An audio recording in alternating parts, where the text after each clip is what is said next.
ఎక్కడమ్మా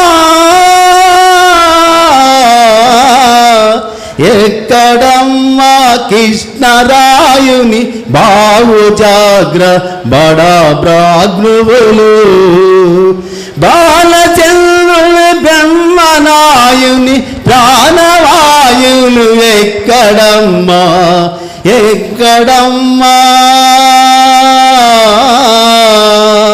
ఎక్కడమ్మా నిరుడు కొరిసిన హిమ సమూహము ఎక్కడమ్మా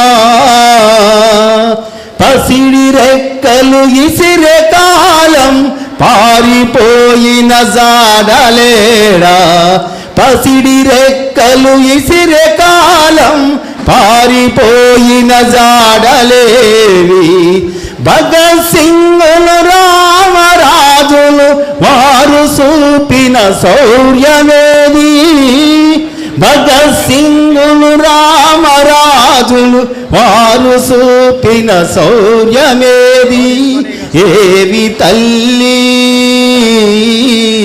నిరుడు కొరిసిన హిమ సమూహము ఏవి తల్లి నిరుడు కొరిసిన హిమ సమూహము ఏవి తల్లి జగద్గురువులు చక్రవర్తులు సద్మదీసులు సైన్యనాదులు జగద్గురువులు చక్రవర్తులు సద్మదీసులు సైన్యనాదులు మానవతలకు మహారాజ్ఞులు వారు చూపిన శౌర్యమేది ఏవి తల్లి నిరుడు కొరిసిన హిమ సమూహము ఏవి తల్లి. Thank you. హలో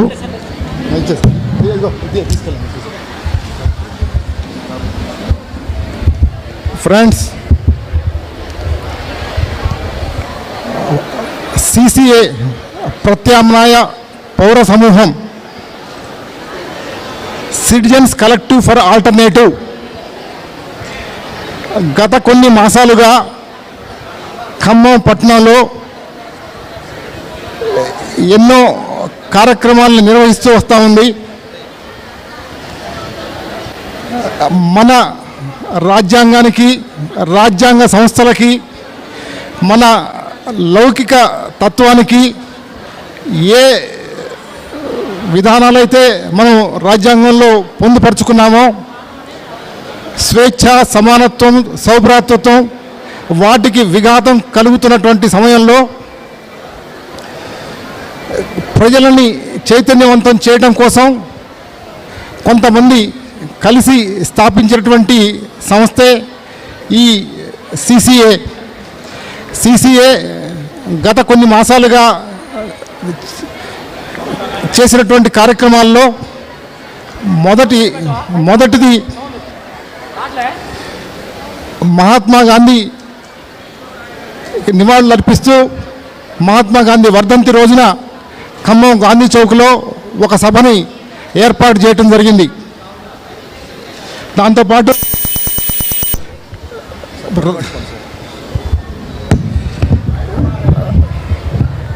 సామాజిక విశ్లేషకులు వేణుగోపాల్ గారు రాజ్యాంగ సంస్థలపై దాడి, రాజ్యాంగ సంస్థల్ని ఏ రకంగా ఇప్పుడున్నటువంటి ప్రభుత్వాలు దుర్వినియోగం చేస్తూ ఉన్నారు, ఏ రకంగా న్యాయ వ్యవస్థని, సిబిఐని, ఎన్ఫోర్స్మెంట్ డైరెక్టరేట్ని తమ జేబు సంస్థలుగా వాడుకుంటూ తమ ప్రయోజనాల కోసం, ప్రతిపక్షాలని భయపెట్టడం కోసం, ప్రతిపక్షాల మీద ప్రయోగిస్తూ ఏ రకంగా చేస్తూ ఉంది అనే దాని మీద వేణుగోపాల్ గారితో సెమినార్ని కండక్ట్ చేయడం జరిగింది.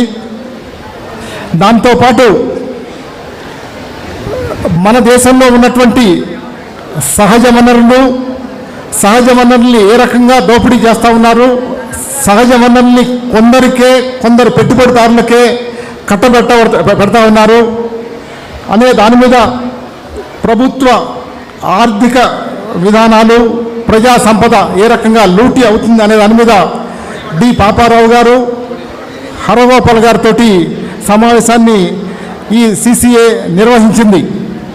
సిసిఏ సమావేశాలు నిర్వహించడమే కాకుండా ఢిల్లీలో రెజ్లర్స్ తమ పైన జరిగినటువంటి దాడి, అంటే బీజేపీ ఎంపీ బ్రిజ్భూషణ్ ఆయన మధ్యలో పెడదాం సార్, చెప్పండి. మధ్యలో పెడదాం.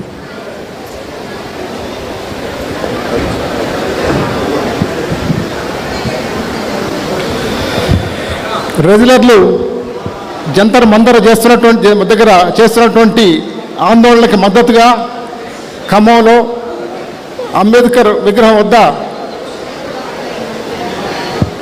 మద్దతుగా సమావేశాన్ని నిర్వహించడం జరిగింది. ఈ రకంగా సిసిఏ సమావేశాలు నిర్వహిస్తున్న దాంట్లో భాగంగా గత కొన్ని రోజులుగా మనకి మణిపూర్లో జరుగుతున్నటువంటి హింసాకాండ అది ఏ స్థాయికి వెళ్ళింది అంటే, దాని గురించి ప్రభుత్వాలు పాలకపక్షాలు చర్చించడానికి పార్లమెంట్లో సమాధానం చెప్పడానికి కూడా ఏమాత్రం రెడీగా లేవు. అది ఏ స్థాయిలో ఉందంటే,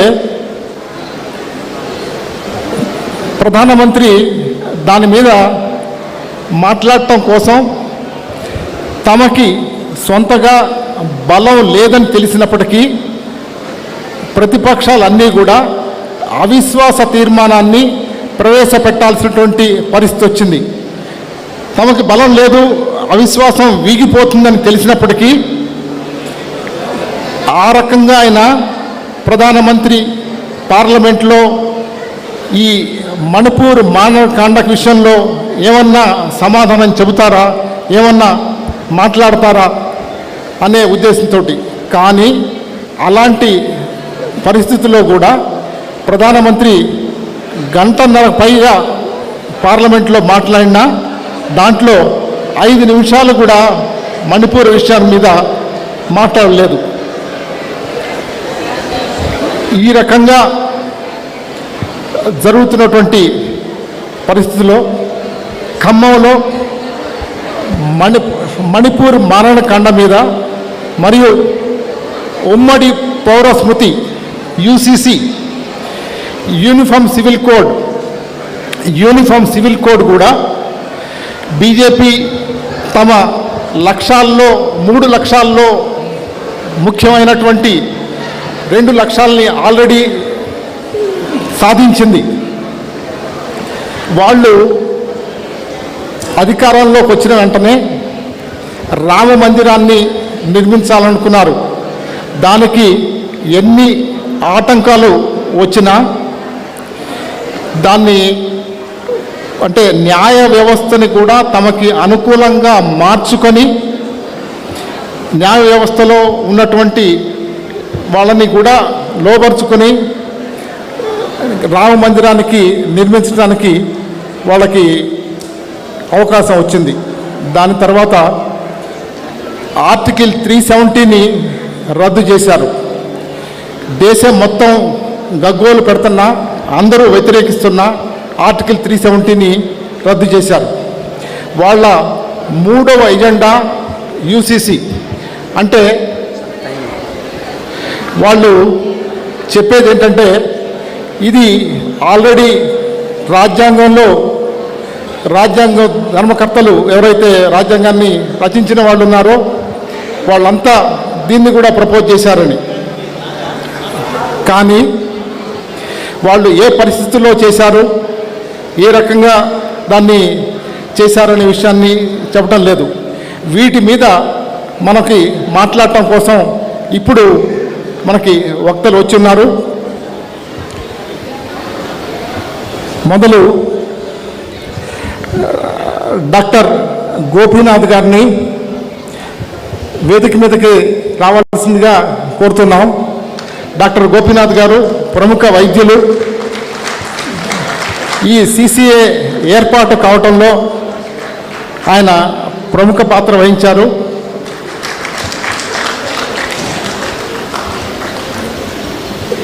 మేడం అని రాజా గారు secretary, national federation of Indian women.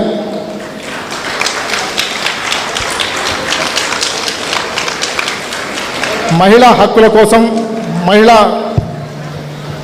సాధికారత కోసం ఎన్నో పోరాటాల్లో పాల్గొన్నటువంటి వ్యక్తి తను. మనమంతా కూడా మణిపూర్ మరణకాండ గురించి పత్రికల్లో చదివాం, టీవీల్లో చూసాం. కానీ వీళ్ళు ప్రత్యక్షంగా పాల్గొని అక్కడ బాధితులతో మాట్లాడి అక్కడ జరుగుతున్నటువంటి విషయాల్ని మనకి కళ్ళకు కట్టినట్టుగా చెప్పడానికి వచ్చి ఉన్నారు.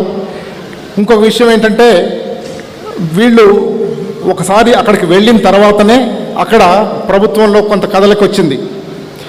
ఆ కదలిక ఏ రకంగా అంటే వీళ్ళు మాట్లాడింది అంటే స్టేట్ స్పాన్సర్డ్ వైలెన్స్, అంటే రాజ్యం ప్రోత్సాహంతో జరిగినటువంటి హింస అని అన్నందుకు వీళ్ళ మీద రాజ్యద్రోహం అనే కేసు కూడా పెట్టడం జరిగింది. ఆ కేసులో కేసు కూడా ఇంకా ఉంది. అటువంటి వక్త అని రాజా గారు. నెక్స్ట్ మరియం థావలే గారు, 5వ జనరల్ సెక్రటరీ. మేడం గారిని స్టేజ్ మీదకి రావాల్సిందిగా కోరుతున్నాం.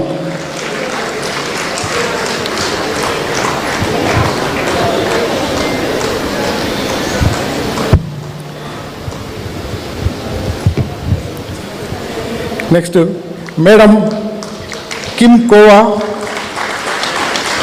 సామాజికవేత్త, అధ్యాపకురాలు. తన్ని I request Kim Kova madam to come on to the stage.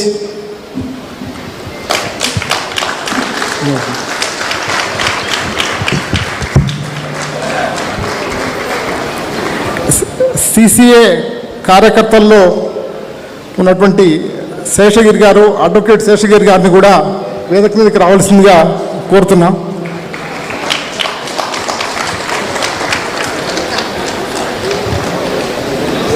ఇప్పుడు ఈ సభా కార్యక్రమాన్ని డాక్టర్ ఎంఎస్ గోపీనాథ్ గారు నడిపిస్తారు. సార్ని తీసుకోవాల్సిందిగా కోరుతున్నాం. రెండు కావాలా? మరి సరిపోదు కదా, ఓకే చూద్దాం.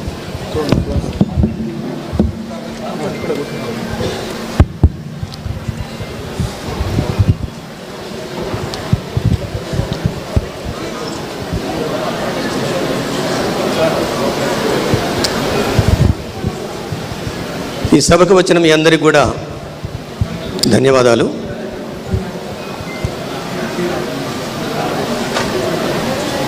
ఈ మీటింగ్కి ఇంతకుముందు డాక్టర్ భారవి గారు చెప్పినట్టు ప్రత్యామ్నాయ పౌర సమూహం నుండి పార్టీలకు అతీతంగా, మతాలకు అతీతంగా ఖమ్మం జిల్లాలో ఈ ప్రత్యామ్నాయ పౌర సమూహం ఏర్పడింది. దీన్నే సిసిఏ అంటాం, సిటిజన్స్ కన్వెన్షన్ ఆల్టర్నేటివ్ అని. ఈ సమావేశానికి మేము ఇంతకుముందు చేసినటువంటి కార్యక్రమాలు మీ అందరికీ తెలిసిన, కొంతమంది చాలామంది వచ్చి ఉంటారు. ఈ సమావేశం ప్రత్యేకత ఏమిటంటే,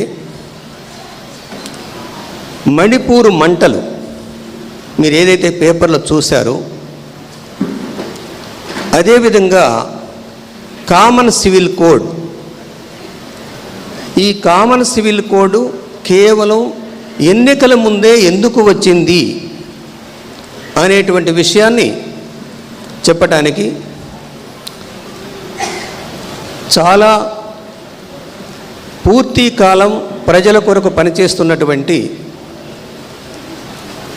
అని రాజా గారు, అదేవిధంగా మరియం దావలే గారు, మణిపూర్ నుంచి ఉన్నటువంటి కిమ్ కోవా గారిని మేము రిక్వెస్ట్ చేసి రమ్మని చెప్పాము. మా రిక్వెస్ట్ని వాళ్ళు గౌరవించి ఈరోజు మన ఖమ్మం జిల్లా వచ్చారు. మిత్రులారా,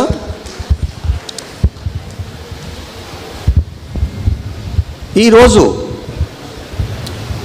ఈ క్షణము భారతదేశంలో ఒక సివిల్ వార్ జరుగుతున్నది. ఆ సివిల్ వార్లో భాగంగానే మణిపూర్ మంటలు. అదేవిధంగా యూనిఫామ్ సివిల్ కోడ్ అనేది ఎన్నికల ముందే ఎందుకు తీసుకొస్తున్నారు? ఈ విషయాన్ని ఎవరు తీసుకొస్తున్నారు? మణిపూర్లో మంటలు రాజేసింది ఎవరు?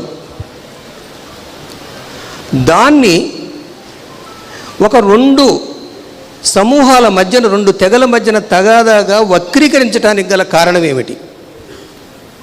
అదే ఛత్తీస్గఢ్లో చేశారు, హర్యానాలో చేశారు, ఢిల్లీలో చేశారు. రేపు కర్ణాటకలో ప్రయత్నించారు. అదృష్టవశాత్తు ఆ శక్తుల్ని ప్రజలు తరిమి కొట్టారు. ఈరోజు ఈ దేశంలో ఒక సోషల్ క్రైసిస్ ఉన్నది, ఒక కల్చరల్ క్రైసిస్ ఉన్నది, ఒక స్పిరిచువల్ క్రైసిస్ కూడా ఉన్నది. ఈరోజు శత్రువు ప్రజాద్రోహులు దేశభక్తి ముసుగులో ప్రజల్ని సమూహాలను విడగొట్టి, ఏ కులానికి ఆ కులాన్ని విడగొట్టి, ఏ మతానికి ఆ మతం విడగొట్టి, కులోన్మాదం, మతోన్మాదం ఈ దేశ ప్రజల మీద 140 కోట్ల జనాభా మీద రుద్దటానికి ప్రయత్నాలు జరుగుతున్నాయి. 2014 కన్నా ముందు, 2014 తర్వాత అనేటువంటి ఒక చరిత్ర రాయాల్సిన అవసరం ఉంది. ఈ చరిత్ర ఏమిటంటే 1920లలో ఇటలీలో జరిగినటువంటి దుర్మార్గాలు ఏవైతే ఉన్నాయో, 1930లో జర్మనీలో జరిగినటువంటి దుర్మార్గం ఏదైతే ఉందో, ఈ రెండు దుర్మార్గాలు రెండవ ప్రపంచ యుద్ధంగా ఏ విధంగా పరిణమించిందో, వాళ్ళ అడుగుజాడల్లోనే ఆ సంతతే ఈరోజు భారతదేశాన్ని ముక్కలుగా విడగొట్టడానికి ప్రయత్నిస్తుంది.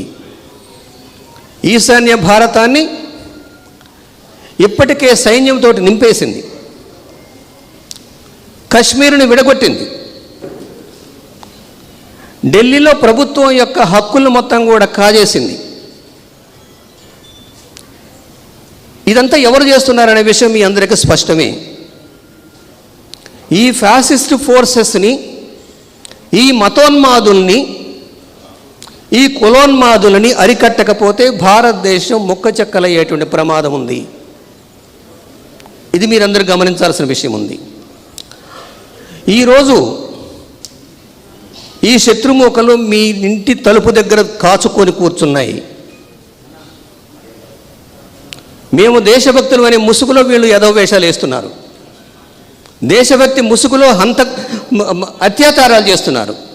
దేశభక్తి ముసుగులో అందరిని చంపేస్తున్నారు. ఎథ్నిక్ క్లీన్జింగ్ అనేటువంటి ఒక దాన్ని చూసుకొని జర్మనీలో జ్యూస్ని ఎట్లయితే గ్యాస్ ఛాంబర్లో పెట్టేసి చంపేశారో 60 లక్షల మంది జ్యూస్ని, అది భారతదేశంలో ఆచరణలో పెట్టడానికి ఈ దేశద్రోహ శక్తులంతా కూడా కలిసి ఉన్నాయి. ఈరోజు మీ అందరూ ఇక్కడ కూర్చున్నారు, ఇక్కడ స్టేజ్ మీద కూర్చున్నారు. మనమందరం వాళ్ళ దృష్టిలో దేశద్రోహులం. కానీ అసలు ఈ దేశాన్ని ఇప్పుడు పరిపాలిస్తున్నటువంటి వాళ్ళు ఎవరు? ఈ దేశాన్ని పరిపాలిస్తున్న వాళ్ళు మొత్తం కూడా దేశద్రోహులు అని చెప్పేసి నేను బాహాటంగా చెప్పదలుచుకున్నా. ఈ దేశద్రోహులు దేశ సంపదని కొన్ని 28 కుటుంబాలకి ఒప్పజెప్తున్నారు. ఈ దేశంలో ఉన్నటువంటి బ్యాంకులను లూట్ చేసిన 15 లక్షల కోట్ల రూపాయలని గుజరాత్లో ఉన్నటువంటి 27 కుటుంబాలకు ఒప్పజెప్పింది. 15 లక్షల కోట్ల రూపాయలు. నిన్నగాక మొన్న లండన్లో నీరవ్ మోడీ స్టేట్మెంట్ ఇచ్చాడు, కోర్టులో స్టేట్మెంట్ ఇచ్చాడు. నేను తీసుకున్న బ్యాంకు లోన్లో 32% నా దగ్గర ఉన్నది, మిగతా 68% ఇప్పుడు కేంద్రంలో పరిపాలిస్తున్నటువంటి 2 వ్యక్తుల చేతిలో ఉందని చెప్పేసి ఓపెన్గా డిక్లేర్ చేశాడు. మిత్రులారా, మేము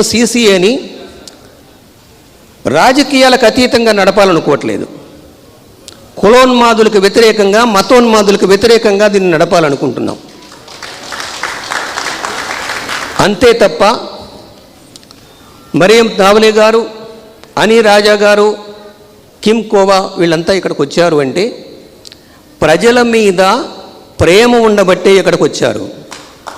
ప్రజా సమూహాల్ని ఏం జరుగుతుంది, యూసీసీ అంటే ఏమిటని చెప్పడానికి వచ్చారు. 1990లో ఒక సీక్రెట్ సర్క్యులర్ నెంబర్ 411 అనేది ఒక సర్క్యులర్ తీసుకొచ్చారు. రహస్య పత్రం 411 సీక్రెట్ సర్క్యులర్ నెంబర్ 411. వాడు చాలా క్లియర్గా చెప్పాడు, మా శత్రువులు ముస్లిమ్స్ అన్నాడు. ఎందుకు? ముస్లిమ్స్ ఈ దేశ ప్రజలు కదా, ఈ భూమిలో పుట్టి, ఈ భూమిలో పెరిగి, ఈ నేల మీద పుట్టి పెరిగినటువంటి వాళ్ళు కదా. స్వతంత్ర పోరాటంలో టిప్పు సుల్తాన్ ఒక ఎగ్జాంపుల్. ఇలాంటి వాళ్ళ చరిత్ర మొత్తాన్ని తీసేశారు. చరిత్ర పాఠాల నుంచి డార్విన్ సిద్ధాంతాన్ని తీసేశారు. రేపు మీ పిల్లలు, మీ మనవాళ్ళు వచ్చేసి మనిషి ఎట్లా పుట్టాడు అంటే ఏమని చెప్తారు? బ్రహ్మ నోటి నుండి పుట్టారని చెప్తారు. ఏమి సమాధానం చెప్తారు? వాడు పిల్లలకి అది ఆ విషయం ఎక్కించబోతున్నాడు. ఈ 411 సర్క్యులర్లో మా శత్రువులు ముస్లిమ్స్ అన్నాడు. ఈ ముస్లిమ్స్ 100కి ముస్లిమ్స్, స్లమ్ ఏరియాలో ఉండి ముస్లిమ్స్ ఈ దేశ ప్రజల యొక్క సోదరులు, సోదరీమణులు. వీళ్ళు ఎక్కడి నుంచో రాలేదు. వీడు పాకిస్తాన్ పొమ్మంటాడు. వీడెవడ పాకిస్తాన్ పొమ్మనటానికి? అసలు ఈ దేశాన్ని కబ్జా చేసిన వాళ్ళు ఆర్యులు. ఇది మీరు గుర్తుపెట్టుకోవాలి. ఈ దేశాన్ని దోచుకు తింటుంది వాళ్ళు. ముస్లిమ్స్ కష్టపడి పని చేసుకుని చేస్తున్నారు. మీ అందరికీ తెలుసో లేదో, ఈరోజు భారతదేశము ఆవు మాంసాన్ని ఎక్స్పోర్ట్ చేయటంలో నంబర్ 1 స్థానంలో ఉంది. ఈ ఆవు మాంసాన్ని ఎక్స్పోర్ట్ చేసే వాళ్ళు ఎవరంటే గుజరాతీ మార్వాడీలు. గుర్తుపెట్టుకోండి. మొత్తం కూడా వెజిటేరియన్సే. కానీ ఆవులు చంపేది ఎవరు? ముస్లిమ్సా? అఖ్లాకును ఎందుకు చంపాడు వీడు? ఇది ఒక అంశం. మా శత్రువులు అంబేద్కరైట్ దళిత్సు అన్నాడు. ఎందుకు అంబేద్కరైట్ దళిత్సు? ఇది మనం తేల్చుకోవాల్సిన విషయం. మా శత్రువులు క్రిస్టియన్స్ అన్నారు. ఇక్కడ ఉన్నటువంటి క్రిస్టియన్స్ 2-3% ఉన్నటువంటి క్రిస్టియన్స్ విదేశాల నుంచి వచ్చారా ఇక్కడికి? ఈ భూమి పుత్రులు వీళ్ళంతా కూడా. ఇక లాస్ట్లో వాడు వాడిన పదం వామపక్షవాదులు మా శత్రువులు అన్నాడు. అంటే ఈ దేశాన్ని గురించి ఆలోచించేవాళ్ళు, ఈ దేశాన్ని గురించి పట్టించుకునేవాళ్ళు, ఈ దేశ శ్రామిక జనంలో ఉన్నటువంటి 95% శ్రమ చేసే బతికేవాళ్ళు నీకు శత్రువులు. ఇదంతా ఏ సిద్ధాంతం మీద బేస్ అయి మాట్లాడుతున్నారో మీరందరూ కూడా గమనించాలి. ఏ సిద్ధాంత భూమిక మీద వీళ్ళు మాట్లాడుతున్నారు. కాబట్టి మిత్రులారా, ఖమ్మం జిల్లాలో వీళ్ళ పప్పులు ఊడవకవు అనే విషయం చెప్పటానికే మీ అందరికీ ఈ ఇన్ఫర్మేషన్. ముస్లిమ్స్ మా సోదరులు, దళితులు మా సోదరులు, శ్రామిక కులాలంతా కూడా మా అన్నదమ్ములు, మా అక్కజెల్లెళ్ళు అని చెప్పదలుచుకున్నాం. అందుకే ఈరోజు మణిపూర్ మంటల విషయంలో ఒక రాంగ్ ఇన్ఫర్మేషన్ ఉంది. మీరంతా వాట్సాప్లో చూస్తుంటారు. అది మైతీలకి కుక్కీలకి మధ్య వచ్చిన తగాదా అంటున్నారు. ఇది వాస్తవం కాదు.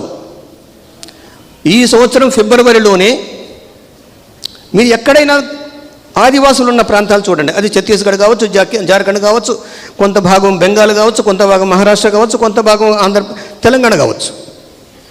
ఈ గిరిజనులు ఎక్కడైతే ఉన్నారో, ఈ ఆదివాసీలు ఎక్కడైతే ఉన్నారో వాళ్ళ కాళ్ళ కింద విలువైనటువంటి ఖనిజ సంపద ఉంది.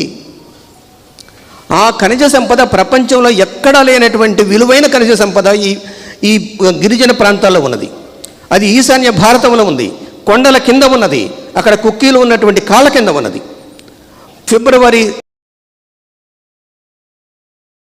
ఫిబ్రవరిలో అదానీకి సంబంధించిన కంపెనీ అక్కడ డ్రిల్లింగ్ చేసింది. మీ అందరికీ తెలుసో లేదో, ఎక్కడ ఈ మహబూబ్ నగర్ దగ్గర డ్రిల్లింగ్ చేస్తే యురేనియం ఖనిజాలు బయటపడ్డాయి, యురేనియం బయటపడ్డదని చెప్పేసి వచ్చింది. మేము ఆ రోజు అసెంబ్లీలో పెట్టించాం. ఒకవేళ ఆ యురేనియంని కనుక బయటికి తీసుకుంటే కృష్ణానది వాటర్ అంతా కూడా పొల్యూషన్ అవుతుంది. తరతరాలుగా హిరోషిమా నాగసాకి మీద బాంబులు వేసినప్పుడు ఎట్లయితే తరాలు నశించిపోయినాయో ఆ విధంగా హైదరాబాద్లో ఉన్న జనం మొత్తం చస్తారని చెప్పేసి మేము అసెంబ్లీలో రైజ్ చేయించాం. అదే దోచుకోవటానికి, విదేశీయులకు ఒప్పచెప్పడానికి, మల్టీనేషనల్ కంపెనీకి ఒప్పచెప్పడానికి ఈ కేంద్ర ప్రభుత్వం సిద్ధంగా ఉండేసి ఈరోజు జాతుల మధ్య తగాదా అని చెబుతుంది. ఇది కుక్కీ మైటీల తగాదా కాదు, ఇది క్రిస్టియన్స్ హిందువుల మధ్యన తగాదా కాదు, ఇది కార్పొరేటివ్ శక్తులకును కార్పొరేట్ బూట్లు నాకేటువంటి ప్రభుత్వాలకి మధ్యనున్ను ప్రజలకు మధ్యన తగాదా ఇది. దీన్ని మనం అర్థం చేసుకోవాలి. అనిరాజా గారు మణిపూర్ వెళితే ఆవిడ మీద కేసు పెట్టారు. ఏం చేస్తారు కేసులు పెట్టి వీళ్ళు? వీళ్ళ ప్లాన్ ఏమిటంటే రాబోయే కాలం 2024లో అధికారంలోకి వస్తే ఈ రాజ్యాంగాన్ని మార్చేయాలి. ఈ రాజ్యాంగం కొద్దో కొంచెం హక్కునిచ్చింది, మాట్లాడే స్వేచ్ఛ ఇచ్చింది. ఈ రాజ్యాంగం మనం ఇట్లా కలిసి కూర్చునేటువంటి స్వేచ్ఛ ఇచ్చింది. మొన్న మేధావులంతా సూర్జిత్ భవన్లో ఒక మీటింగ్ పెట్టుకోదలుచుకుంటే V20 అనేటువంటి మీటింగ్ పెడితే ఆ సూర్జిత్ భవన్కి సిపిఎం భవన్కి తాళాలు వేసింది ప్రభుత్వం. మోడీ షా గారి ప్రభుత్వం. రేపే ఏది మహాత్మా షా గారు వస్తున్నారు, అమిత్ షా గారు వస్తున్నారు. మహాత్మా మోడీ గారి యొక్క దర్శకత్వంలో నడుస్తున్నటువంటిది మీరంతా గమనించండి. ఈరోజు మీ దగ్గరకు రాకపోవచ్చు శత్రువు, మీ దగ్గరికి గూండాలు రాకపోవచ్చు. జర్మనీలో నైముల్లర్ రాసినటువంటి ఒక కవితలో ఏమైతే ఉందో, నేను ఫలానా కాదు కాబట్టి నా దగ్గరకు రాలేదు, నేను ఫలానా కూడా కాదు కాబట్టి నా దగ్గరకు రాలేదు, కానీ ఈరోజు నా దగ్గరకు వచ్చారని చెప్పాడు. వీళ్ళు ముస్లిమ్సు, క్రిస్టియన్సు, తర్వాత అంబేద్కర్ దళిత్సు, వామపక్షవాదులు మా శత్రువులు అని చెప్పొచ్చు, కానీ వీళ్ళు ప్రజాశత్రువులు. ఈ ప్రజాశత్రువులను గుర్తించమని చెప్పేసి మీ అందరికీ విజ్ఞప్తి చేస్తున్నాను. ఇప్పుడు మొట్టమొదటిగా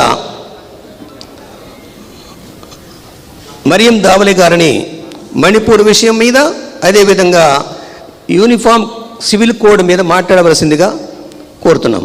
మరియం దావలే గారు ఇంగ్లీష్లో మాట్లాడతారు, దాన్ని మన అఫ్రోజ్ సమీనా గారు, ఎవరు మరియం దావలే గారు కూడా మణిపూర్ వెళ్ళారు. వీళ్ళంతా మణిపూర్ వెళ్ళారు కాబట్టే మనకి డైరెక్ట్గా ఇన్ఫర్మేషన్ ఇవ్వడానికి వచ్చారు ఇక్కడికి. మణిపూర్ పోవటానికి చాలా ధైర్యం కావాలి. ఈరోజు వాడు రోడ్డు మీద గూండాలను పెట్టాడు, మిలిటరీకి తుపాకులు ఇచ్చాడు వీళ్ళని చంపమని, ఎవరు వస్తే వాళ్ళ కేసు పెట్టమని చెప్పేసి. భయపడాల్సిన అవసరం లేదు. 140 కోట్ల జనాభాలో కేవలం 3-4 కోట్ల మందే వీళ్ళ ఆలోచనలో ఉన్నారు. మనం మెజారిటీ, ప్రజలు మెజారిటీ, కాబట్టి భయపడాల్సిన అవసరం లేదు. ఇప్పుడు మణిపూర్ వెళ్ళొచ్చినటువంటి మరియం దావలే గారు, ఐద్వా జనరల్ సెక్రటరీ గారు మాట్లాడవలసిందిగా, వారు ఇంగ్లీష్లో మాట్లాడతారు, మీకు తెలుగులో అఫ్రోజ్ సమీనా గారు. కాబట్టి ఓపిక్గా, వీళ్ళంతా కూడా చాలా దూరం నుంచి వచ్చారు కాబట్టి వాళ్ళని గౌరవిద్దాం. అందరూ వినండి, జరుగుతున్న పరిణామాలు తెలుసుకోండి. I again say that there is a crisis in society, there is a crisis in culture, there is a crisis in spirituality, there is a crisis in economics and politics. దయచేసి మీరు అందరూ అర్థం చేసుకోవాలని కోరుతూ నేను మరియం దావలే గారిని మాట్లాడవలసిందిగా కోరుతున్నాను. Please come. ఇంకొక మైక్ ఉంది ఇక్కడ. ये भी है ना? हाँ ठीक है. Okay. You want this? No. This is comfortable, I think, for you. It's okay. They'll not be able to put it. No, it's okay. It's okay. And then you can take this. Yeah, ठीक है. लिखने के लिए ठीक होगा तुम्हें? हाँ. So, first of all, I would like to apologize that I cannot speak in Telugu. So, I will speak some words in English and Samina will be translating here. So on the outset, I would like to congratulate the Citizens Collective for Alternative to start a procedure of having different kind of programs in Khammam and maybe in other parts of Telangana, I'm not aware, because this is the need of the hour for this country, to talk of alternatives collectively as Indian citizens.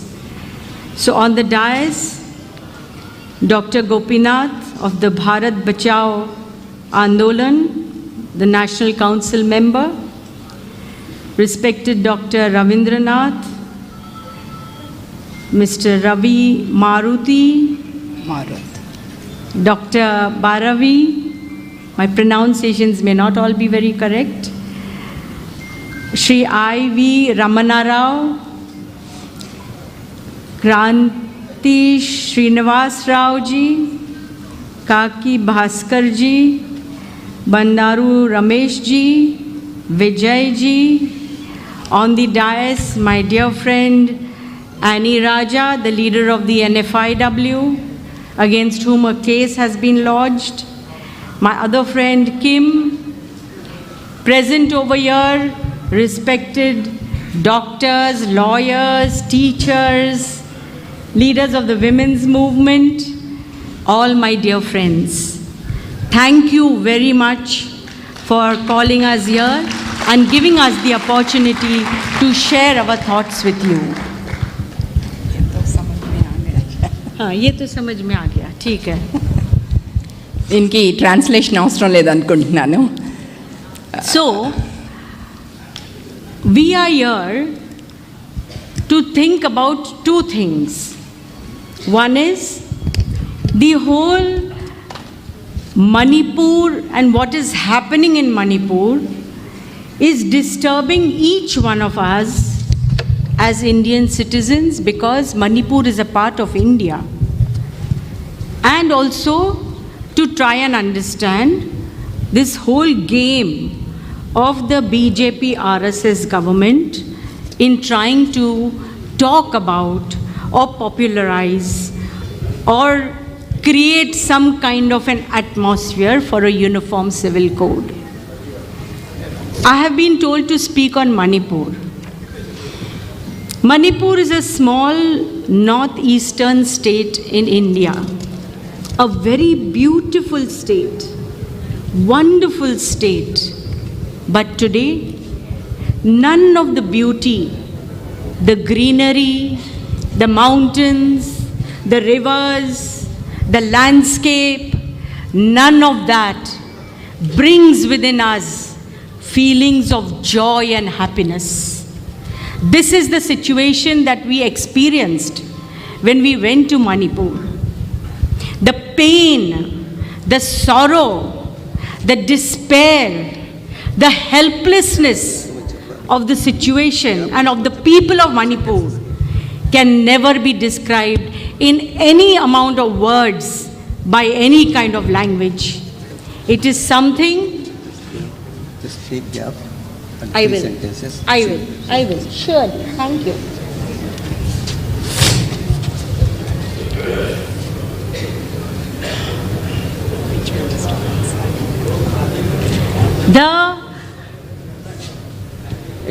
No language.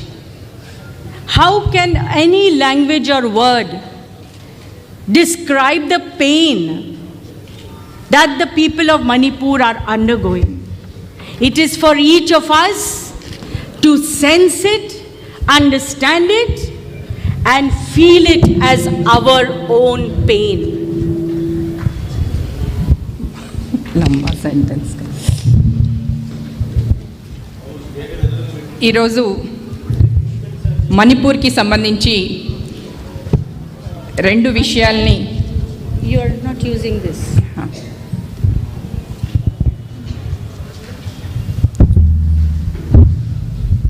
రెండు విషయాల్ని మనం అర్థం చేసుకోవాల్సినటువంటి అవసరం ఉంటుంది.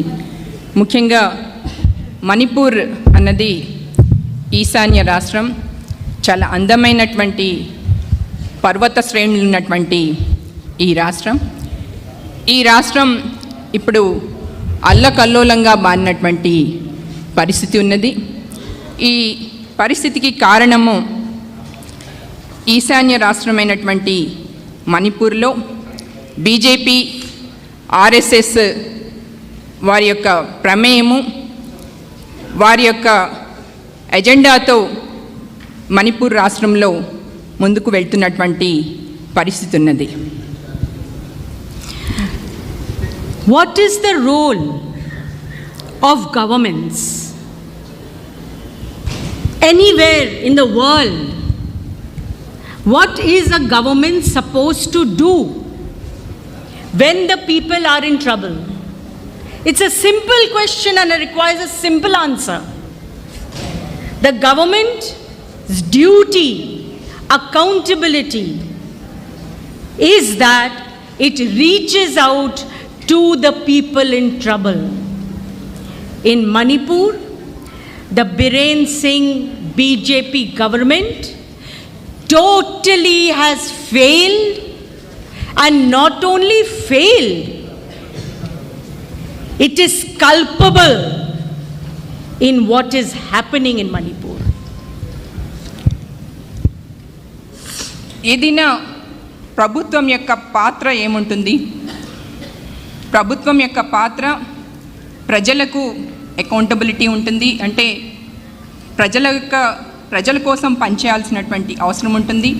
ప్రజలు ఏదైనా ట్రబుల్స్లో ఉన్నారనుకోండి, వారిని బయటకు తీయడానికి ప్రయత్నం చేయాల్సినటువంటి బాధ్యత ప్రభుత్వం మీద ఉంటుంది.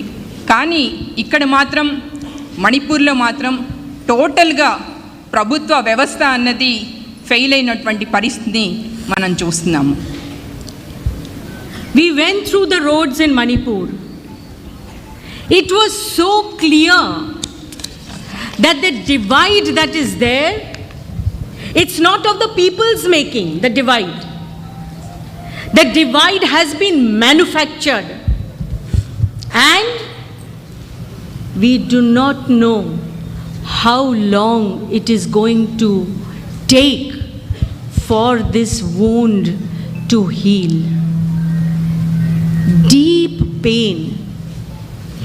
Everywhere that we went, people who were living with each other happily. There was intercommunication between the communities. The marriages have taken place between communities. They are living happily for so long. They themselves were wondering. Women were wondering, what kind of politics of hatred is this that makes us enemies of each other overnight? How is it? They cannot understand. They still want to live in peace. All the communities, they still want to live in peace. They still want to be friends with each other. Some of them are still in touch, though in a quiet manner, because they are afraid to do it openly. How is it that Manipur has gone into the hands of these rioters and of these killers? How is it? మేము మణిపూర్ వీధుల గుండా వెళ్ళినప్పుడు ఒక బ్యారికేడు, ఒక వక్ర రేఖ అన్నది ఇక్కడ మాకు స్పష్టంగా కనిపించింది. ఈ రేఖ అన్నది, ఈ గీత అన్నది ప్రజలతో సృష్టించబడినటువంటి గీత కాదు. ఇది అక్కడ ఉత్పత్తి చేసినటువంటి వక్ర గీత అన్న విషయం మాకు అర్థమైంది.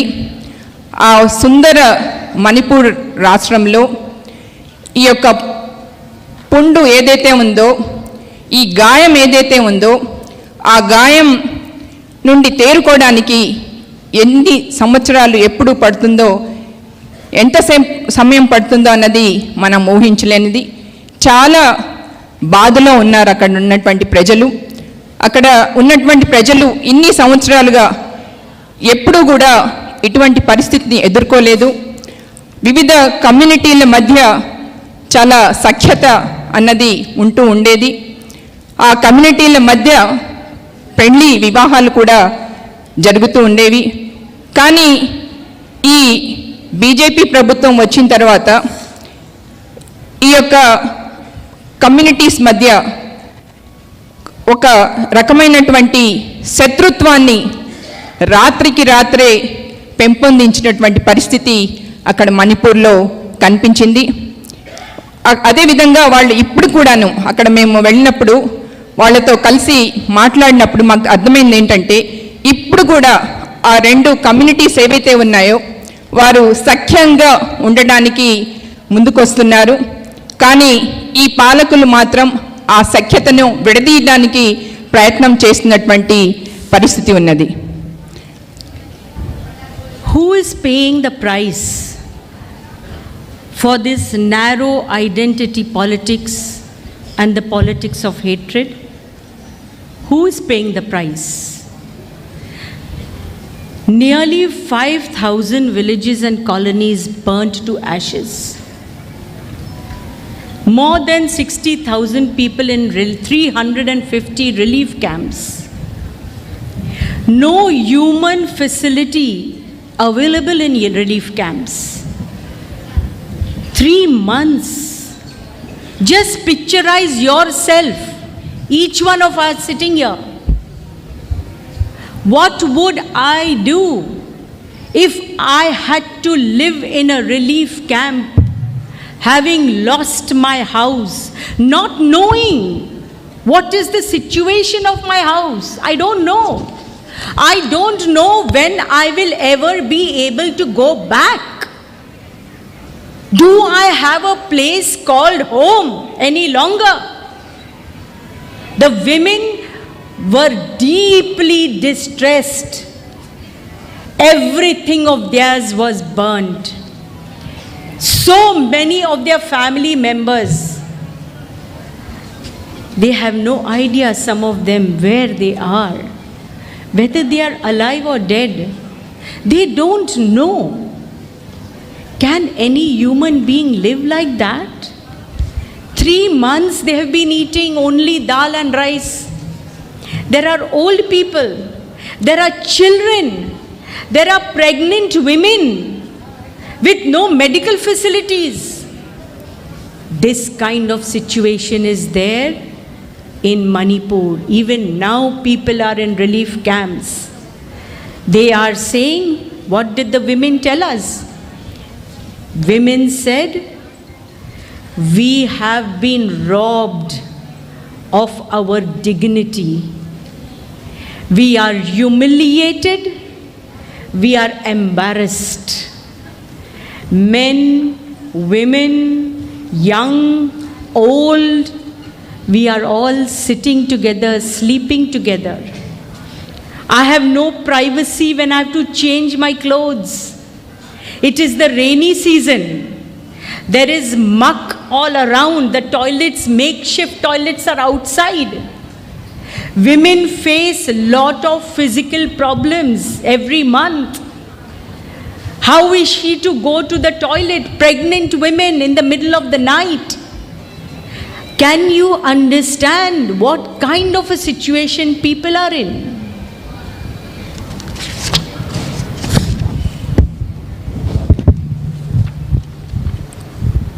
ఈ మారణకాండకు ఎవరు ఖరీదు కట్టాల్సినటువంటి పరిస్థితి. అక్కడ దాదాపు 500 విలేజెస్, ఊళ్ళన్నీ కూడా కాలబెట్టబడ్డాయి. దాదాపు 350 రిలీఫ్ క్యాంప్స్ని కూడా అక్కడ ఏర్పాటు చేయటం జరిగింది. గత 3 నెలలుగా ఈ రిలీఫ్ క్యాంప్స్లో ఉన్నటువంటి ప్రజల యొక్క అవస్థలు చాలా వర్ణనాతీతంగా ఉన్నటువంటి పరిస్థితి ఉన్నది. వాళ్ళకి ఆ రిలీఫ్ క్యాంప్స్లో ఉన్న వాళ్ళకి వాళ్ళ ఇళ్ళు ఉన్నాయో కాల్చబడ్డాయో తెలియనటువంటి పరిస్థితి. అక్కడ ఉన్నటువంటి మహిళలు ముఖ్యంగా చాలా బాధ, వాళ్ళ యొక్క బాధ చాలా ఎక్కువగా ఉంది. వాళ్ళు చెప్పుకోలేని విధంగా వాళ్ళు ఆత్మన్యూన్యతతో ఉన్నటువంటి పరిస్థితి ఉన్నది. ఆ యొక్క అంటే మనం ఇక్కడ కమ్యూనిటీగా ఇక్కడ అందరం కలిసికట్టుగా ఉన్నాము. అక్కడ వారందరూ కూడా వాళ్ళ ఫ్యామిలీ మెంబర్స్ ఏమయ్యారు, వాళ్ళు సజీవంగా ఉన్నారా, జీవించి ఉన్నారా, చనిపోయారా అని కూడా తెలియనటువంటి పరిస్థితి ఉన్నది.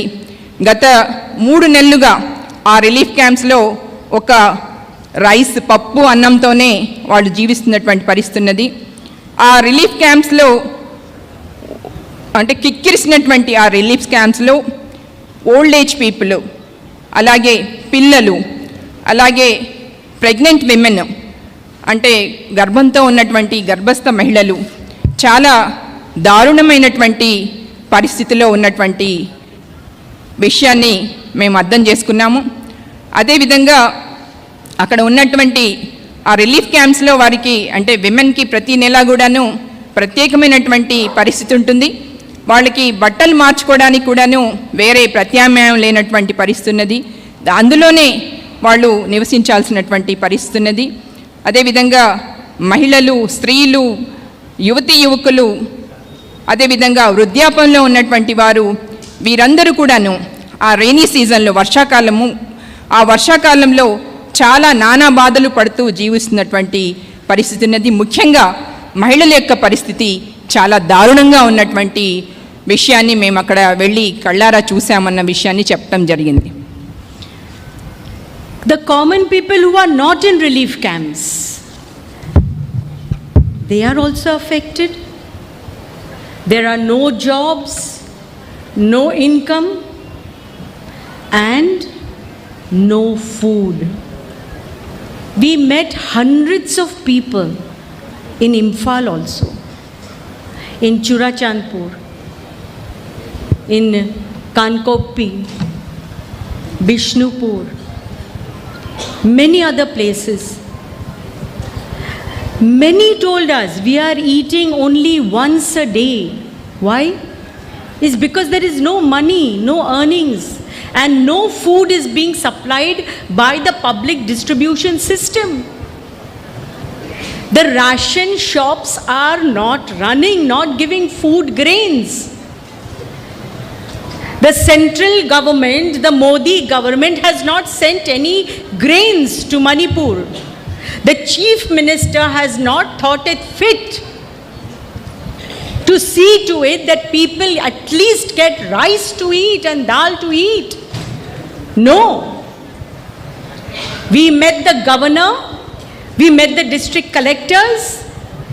We told her that, Madam Governor, please see to it that at least people in the relief camps, political games to be played with them and their lives. Please tell this Biren Singh government to supply some food and health. Relief క్యాంప్స్లో ఉన్నటువంటి వారు చాలా తక్కువ. అక్కడ ఉన్నటువంటి ఇతర plane ఏరియాలో ఉన్నటువంటి కామన్ పీపుల్ ఎవరైతే ఉన్నారో వారందరూ కూడాను ఇంకా బాధలు పడుతున్నటువంటి పరిస్థితి ఉన్నది. వారికి ఉద్యోగాలు లేవు. అక్కడ కాన్కోపి, అదేవిధంగా ఇంఫాల్, బిష్ణుపుర అన్న ప్లేసెస్లో కూడాను ఆహారము లేనటువంటి పరిస్థితి వారికి ఉన్నది. అదేవిధంగా ప్రజా పంపిణీ వ్యవస్థ మొత్తంగా కుప్పకూలినటువంటి పరిస్థితి ఉన్నది. ఈ మోదీ గవర్నమెంట్ కానివ్వండి, అక్కడ ఉన్నటువంటి చీఫ్ మినిస్టర్ కానివ్వండి, అట్లీస్ట్ అక్కడ ఉన్నటువంటి సామాన్య ప్రజానీకానికి తినడేమో అక్కడ గవర్నర్ని కలవటం జరిగింది.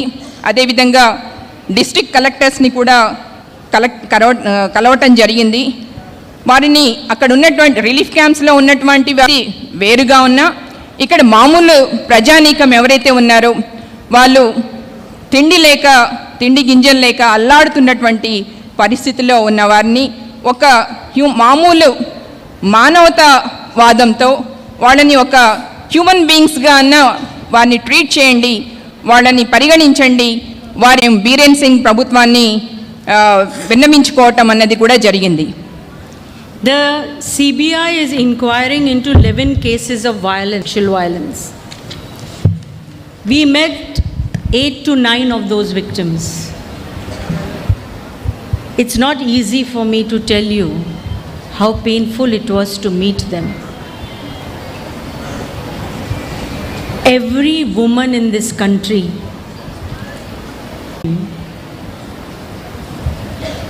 were distressed when they learned about what happened to those two women.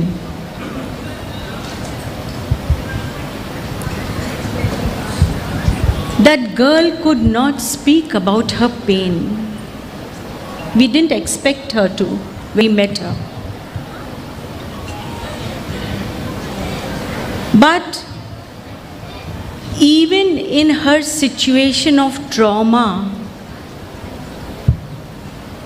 even in that situation of trauma, that girl was feeling the pain of other people in the relief camp.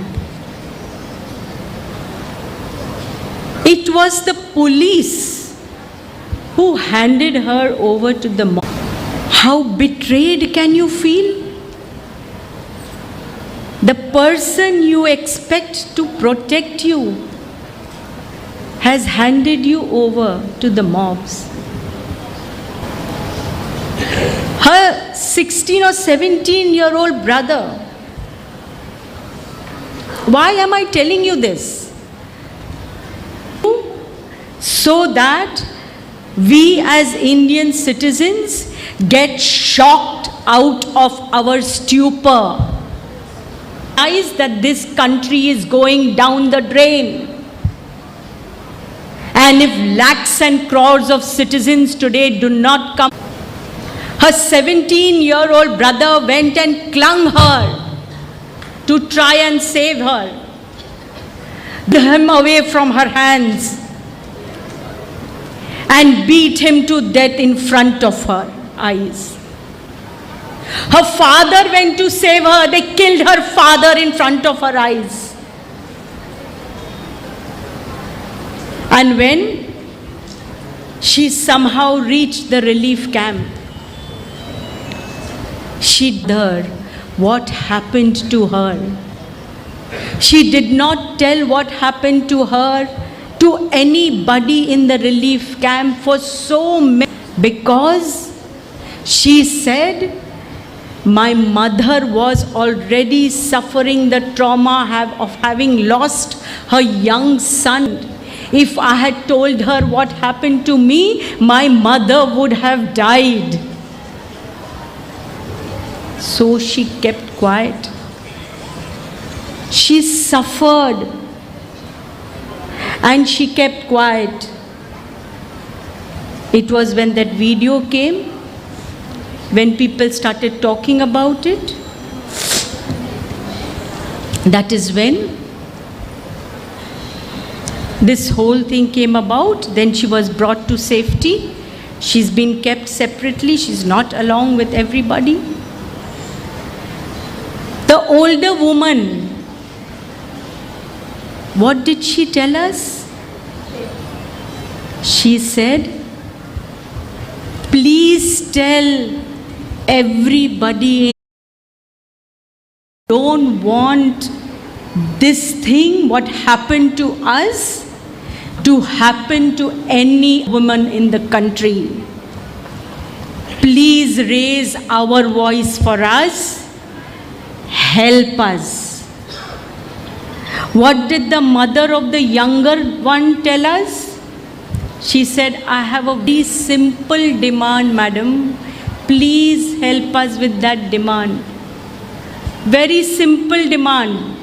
We want justice because no culprit has been caught, and we want to see the dead bodies.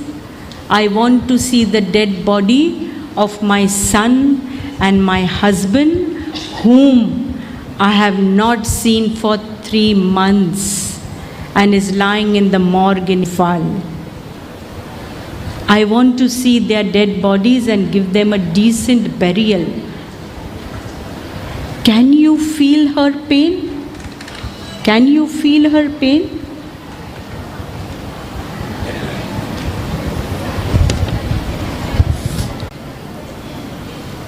వేయటం జరిగింది. 11 కేసెస్ని చేయటం జరిగింది. దాంట్లో ఆ 11 మేము దాదాపు 8 నుండి 9 victims ఎవరైతే ఉన్నారో, బాధితులు ఎవరైతే ఉన్నారో వారిని కలవటం చెప్పారు. ప్రతి మహిళ, ఈ భారతదేశంలో ఉన్నటువంటి ప్రతి మహిళ కూడాను చాలా బాధతో, అంటే ఇటువంటి భారత అంటున్నామా, నివసిస్తున్నామా అనే విధంగా బాధపడాల్సినటువంటి పరిస్థితి. ఆ రేప్ విక్టిమ్ ఉన్నటువంటి, అంటే శారీరకంగా మానసికంగా తను పడినటువంటి బాధని బయటకి చెప్పుకోలేనటువంటి పరిస్థితి. మిగతా వారితో పాటు తన్ని కూడాను అదే రిలీఫ్ క్యాంప్లో పెట్టడం జరిగింది. పోలీసులు చాలా దారుణంగా తన్ని రక్షించమని చెప్పి ఆ పోలీసుల దగ్గరికి వెళ్తే వారే ఆ సామూహిక అత్యాచారానికి గురిచేటువంటి ఆ మోక దగ్గరికి తీసుకువెళ్ళి అప్పగించడం అన్నది జరిగింది. వారి ముందే, అంటే ఆ మహిళని, ఆ అమ్మాయిని, ఆ యువతిని సామూహికంగా రోడ్డు మీద తీసుకువెళ్తూ ఆ అమ్మాయిని బాధ పెడుతున్నటువంటి పరిస్థితిలో తన తమ్ముడు, ఆ అమ్మాయి తమ్ముడు ఆ అమ్మాయిని కావలించుకొని, అంటే బట్టలు కూడా లేనటువంటి పరిస్థితిలో రక్షించడానికి ప్రయత్నం చేస్తే వారు ఆ అబ్బాయిని కూడా దారుణంగా చంపివేసినటువంటి పరిస్థితి ఉన్నది. అలాగే తన తండ్రిని కూడా, ఆ అమ్మాయి తండ్రిని కూడా దారుణంగా చంపివేసినటువంటి పరిస్థితి ఉన్నది. ఆ అమ్మాయి తన తల్లికి కూడాను ఈ విషయాల్ని చెప్పుకోలేని పరిస్థితి. ఎందుకంటే తను ఆల్రెడీ తన కొడుకును కోల్పోయింది, అదేవిధంగా తన భర్తను కోల్పోయింది. అటువంటి పరిస్థితిలో తన మీద జరిగినటువంటి ఈ దారుణ కాండని చెప్పడానికి కూడాను తనకి నోట్లోండి మాట రానటువంటి పరిస్థితి.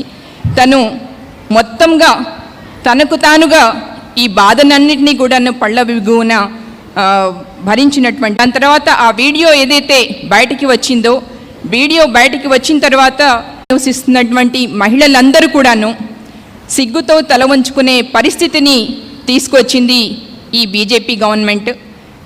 ఇటువంటి పరిస్థితి మరే రాష్ట్రానికి, మరే మహిళకి కూడా రాకుండా ఉండాలి. ఆ విధంగా మీరందరూ కూడాను చర్యలు తీసుకోండి అని చెప్పి మమ్మల్ని, అంటే మాకు జరిగినటువంటి ఈ అన్యాయానికి మాకు పూర్తి న్యాయం జరిగేంత, నాకు నా కొడుకుని, అదేవిధంగా నా భర్తని చంపేశారు. వాళ్ళని అంటే చివరి చూపు చూసుకునే వాళ్ళని కాల్చివేసినటువంటి పరిస్థితి. తప్పనిసరిగా ఆ మూక ఎవరైతే ఉన్నారో ఆ మూకలో ఇప్పటి వరకు కూడా ఒక్కళ్ళ మీద కూడాను కేసు పెట్టనటువంటి పరిస్థితి. ముఖ్య అత్యాచారం చేసినటువంటి వారి మీద, అదేవిధంగా తన భర్తని కొడుకుని చంపినటువంటి, అందరి ముందు చంపినటువంటి వారి మీద ఇప్పటి వరకు కూడా కేసు పెట్టినటువంటి పరిస్థితి ఉన్నది. కాబట్టి ప్రభుత్వాన్ని కాదు, ప్రజల్ని కోరుతున్నాను, మాకు న్యాయం జరిగేంత వరకు కూడా మీరు మా తరపున ఉండండి. మరి ఏ రాష్ట్రంలో ఉన్నటువంటి స్త్రీకి కానివ్వండి ఇటువంటి పరిస్థితి రాకూడదు, భారతదేశంలో ఏ స్త్రీకి కూడా రాకూడదు అని చెప్పి మాకు న్యాయం చేయండి, న్యాయం సమకూర్చండి అని కూడా చెప్పడం జరిగిందండి మదర్, తల్లి. We met many other victims. Because of shortage of time, I cannot tell you about everything. But this much we can say, that all of them who were there was Lingnai, a mother of a 15-year-old girl who was abducted, gang raped and thrown down from the hill. She luckily survived. Her son was butchered and killed. They have not seen the dead body of the son. We met the mother of Olivia, a 21-year-old. We met the father of Florence, another 21-year-old. These two girls were working in the car wash. The car wash owner promised the parents that I will take them to safety, but did not. These two girls and killed. No case has been lodged. No culprit caught. The parents do not know where the dead bodies of their daughters is. They are still in trauma is because they don't worry, and I will see that nothing happens to them, and he only betrayed their trust. Olivia was working in that car year, or Florence had just joined 1 month ago. She was dreaming of opening a beauty parlor in Imphal. Those dreams would never now come true. Then we met Joshua. He is in total pain. He is in total pain because they were in a relief camp. His 7-year-old son suddenly got a sniper's bullet hit the 7-year-old son. And then the Assam rifle people did not take that child immediately to the hospital. They informed the DIG over there in Imphal. Some just came, and in an ambulance, Joshua thought that since he is a cookie and his wife is a Maiti, probably she would be able to go to Imphal. It was not his fault. Nobody's fault. Everybody is suffering in this. And then they went in the ambulance. And at one particular spot, the police gypsy commandos who were accompanying the ambulance, they will do. But I need to finish this. It's very traumatic for me to speak it again. And there was no money with the family. They had only 10,000 rupees. When they ran away from the house. They went to a private, my friends, with such kind of heart-breaking incidents happening all over Manipur. It is not one community or two communities. It is the people of Manipur today are suffering. Maybe some are in their houses, whose houses have not been attacked, but it doesn't mean that they are not suffering. Everybody is in pain over there.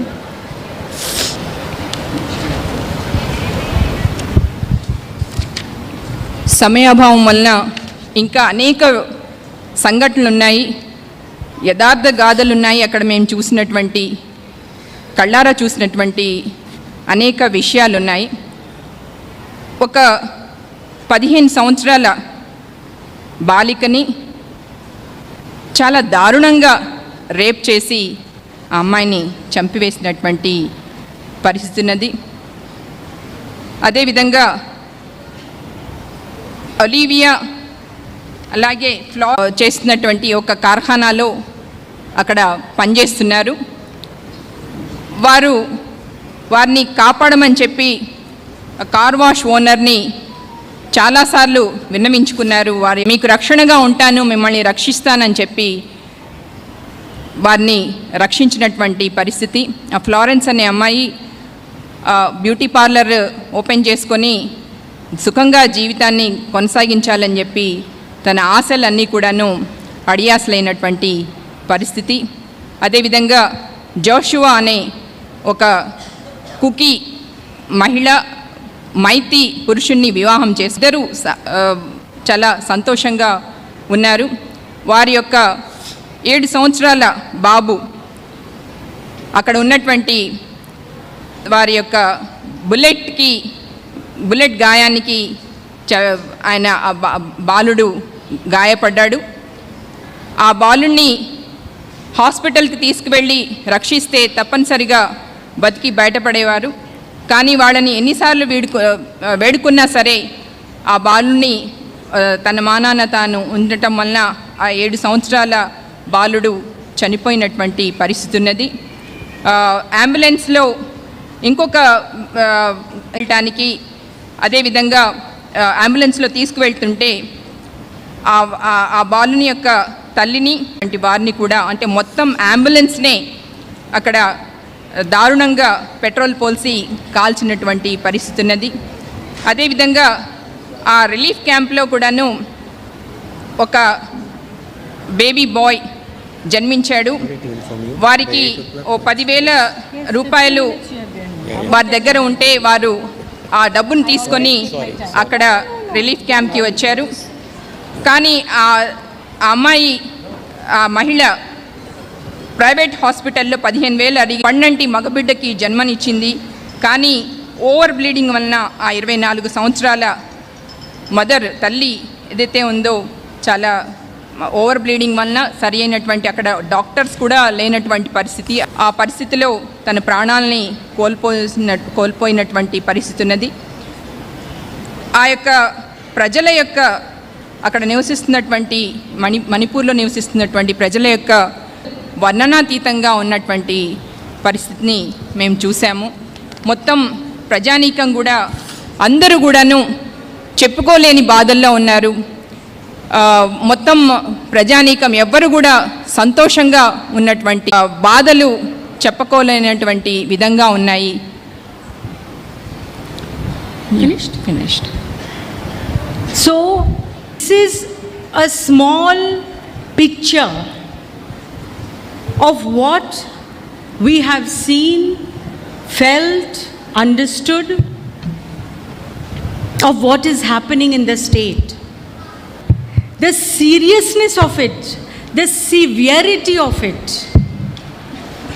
is so deep, but did not open his mouth. For 3 months he spoke only after that we came, and that also not with any responsibility. During the Independence Day speech, during the discussion on money, 2-hour speech, and he mentioned only 5 minutes. Our Home Minister, what did he say? He said, Biren Singh, because all people of Manipur, every community today are saying that Biren Singh government is been dysfunctional, the chief minister must be removed. He has failed in his constitutional duty. And what did the Home Minister say? How can we remove the chief minister? He is cooperating. We want to ask Mr. Amit Shah, who is Biren Singh cooperating with? He has not cooperated with the victims. Who has he cooperated with? What are you trying to do in this country? Yes, we can say surely that he has cooperated with the rioters, with the accused, with the gang rapists, with the murderers, trying to protect them by not arresting them. How can such a thing continue for more than 3 months in any state without the cooperation of the state government and the administration? It cannot. In 2 days, 3 days, the state government can bring the state in control. They did not do it. They deliberately did not do it for their narrow identity politics and politics of hatred. This is what our people in the country are saying. And I would just remain particular about time. I shall finish in 15 minutes. Do not worry.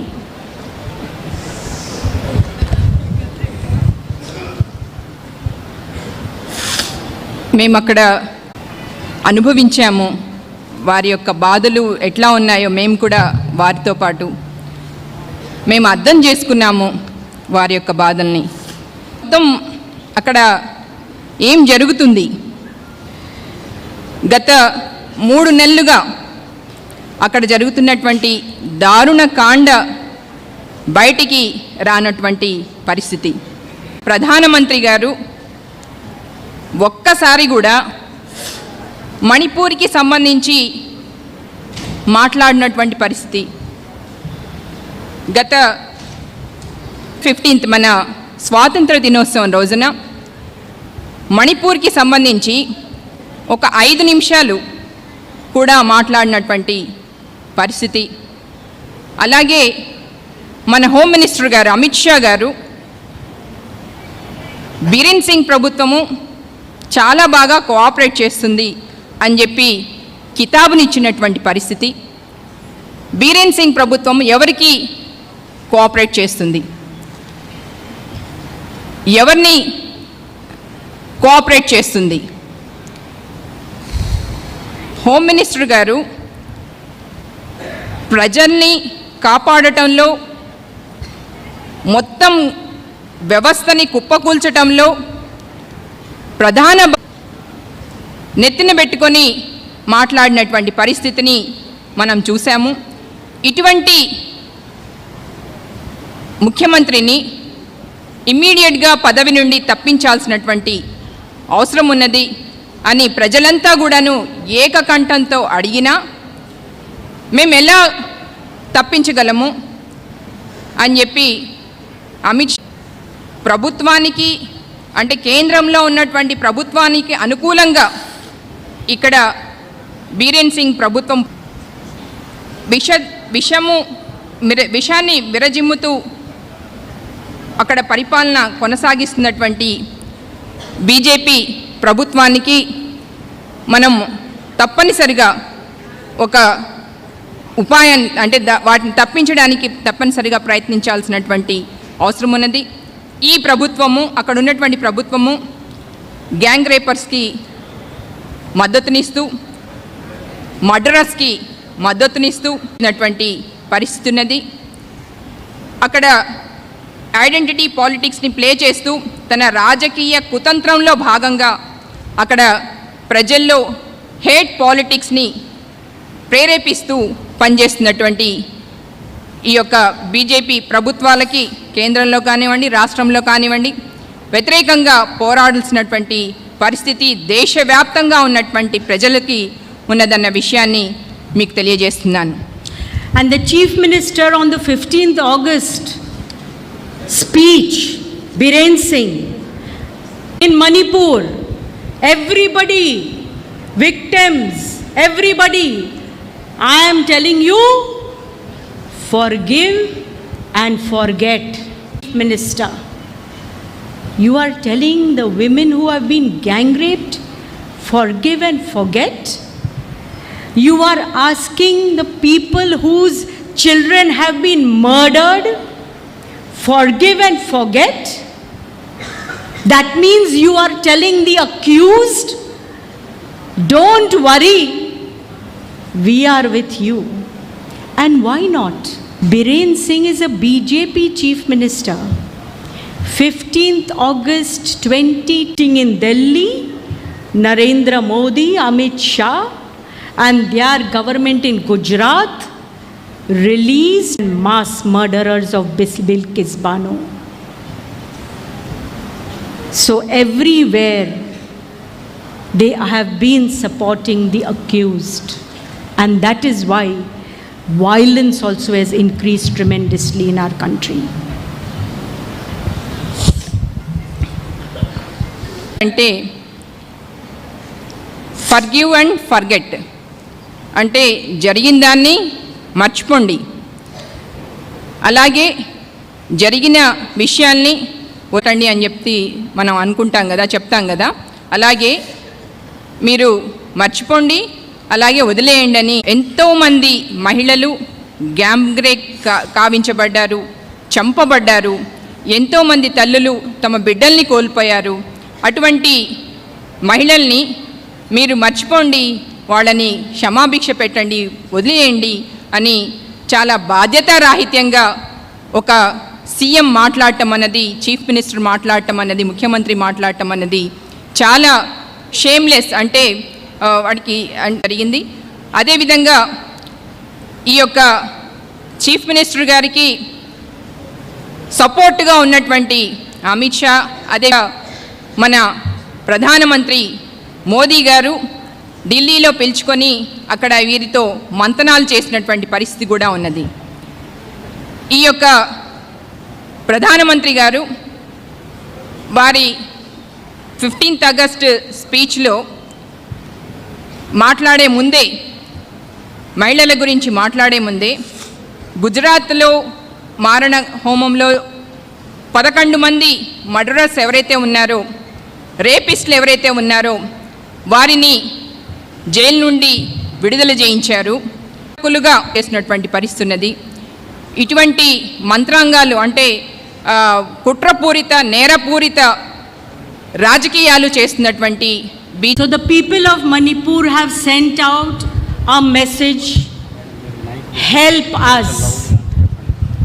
Please help us. Take our voice to everybody. Help us to live our life in peace. Through the citizens' collectives all over the country, Telangana is going to face a very severe battle by the end of November. In the country, we are going to face a very severe challenge in 2024. But just as you are, promise you that the women's movement in the country, Annie is here, secular democratic nation as India. It is my India. It is our India, not the India of the BJP. Your KCR, he has a lot of understanding with them. Tell him to stop doing all this, because these are traitors and they can never defend India. It is our India, we will defend. And if KCR wants to have samjhauta with him, we'll teach him a lesson. With this appeal, I thank you for calling me Inqilab Zindabad.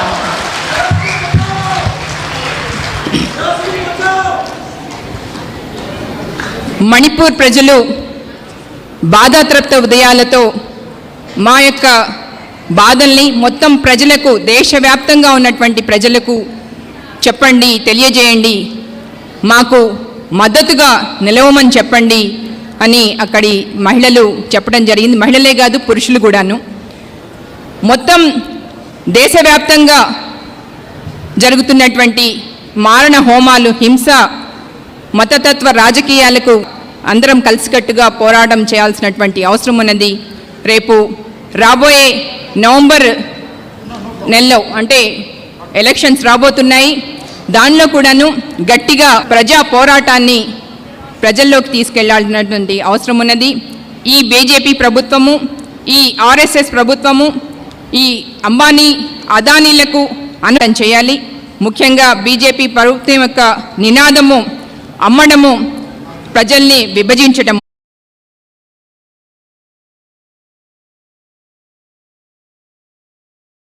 కూడాను వాళ్ళ వ్యతిరేకంగా మనం అందరం కూడా కలిసికట్టుగా పోరాటం చేయాల్సినటువంటి అవసరం ఉన్నది.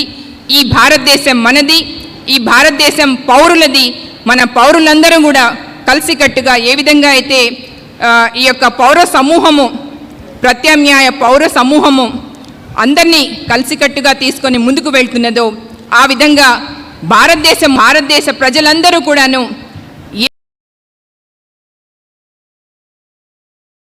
ఏకముక్తంగా బీజేపీ, ఆర్ఎస్ఎస్ వ్యతిరేక ప్రభుత్వాన్ని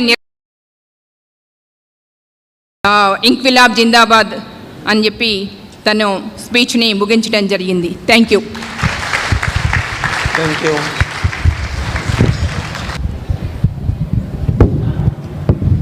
Thank you very much, madam, for talking about Mota Modi and Chota Modi. Is it clear? Patra Modi. Godse వారసులు. మన డ్యూటీ మనం చెయ్యట్లేదు. తన్నిచ్చుకునేవాడిదే తప్పు తప్ప తన్నేవాడిది తప్పు కాదని నేను అనుకుంటా. తిరగబడి తంతాడంటే వాడు తంతాడా? వీడు ఈ గాడ్సే వారసులు రాజ్యాంగాన్ని ఒప్పుకోలేదు, త్రివర్ణ పతాకాన్ని ఒప్పుకోలేదు, భారతమాతకి జై అని సిగ్గులేని వాళ్ళు భారతదేశాన్ని నగ్నంగా ఊరేగించారు. మిత్రులారా, మన డ్యూటీ మనం చేయాలి.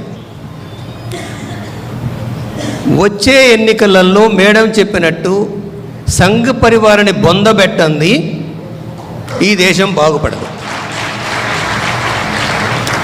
ఈ దేశంలో ఉన్నటువంటి శ్రామిక కులాలు బాగుపడవు. క్రిస్టియన్సు, అంబేద్కరైట్సు, హేతువాదులు ప్రజా CCA విజ్ఞప్తి చేస్తుంది. ఇప్పుడు వాస్తవంగా మణిపూర్ మంటల గురించి, మణిపూర్లో జరిగిన మారణ హోమాన్ని గురించి ఒక రోజంతా మనం కూర్చున్నా కూడా సరిపోదు. కానీ మనం కేవలం 3 గంటల్లో దీన్ని ముగించుకోవాలి. కాబట్టి మీ అందరికీ ఓపిక వినాలని చెప్పేసి విజ్ఞప్తి చేస్తున్నాం. మనము 1950 నుంచి పెరిగినటువంటి మనము చీకటి యుగం.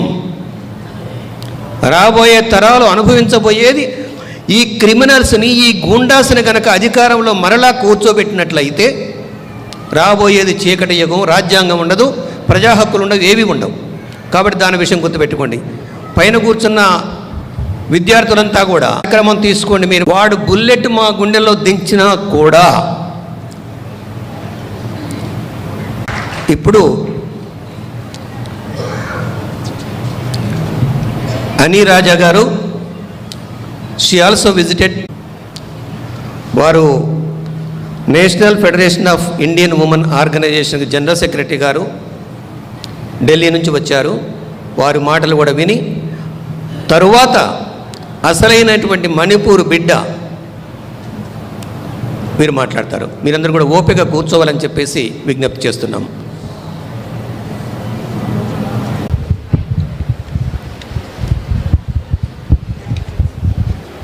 Respected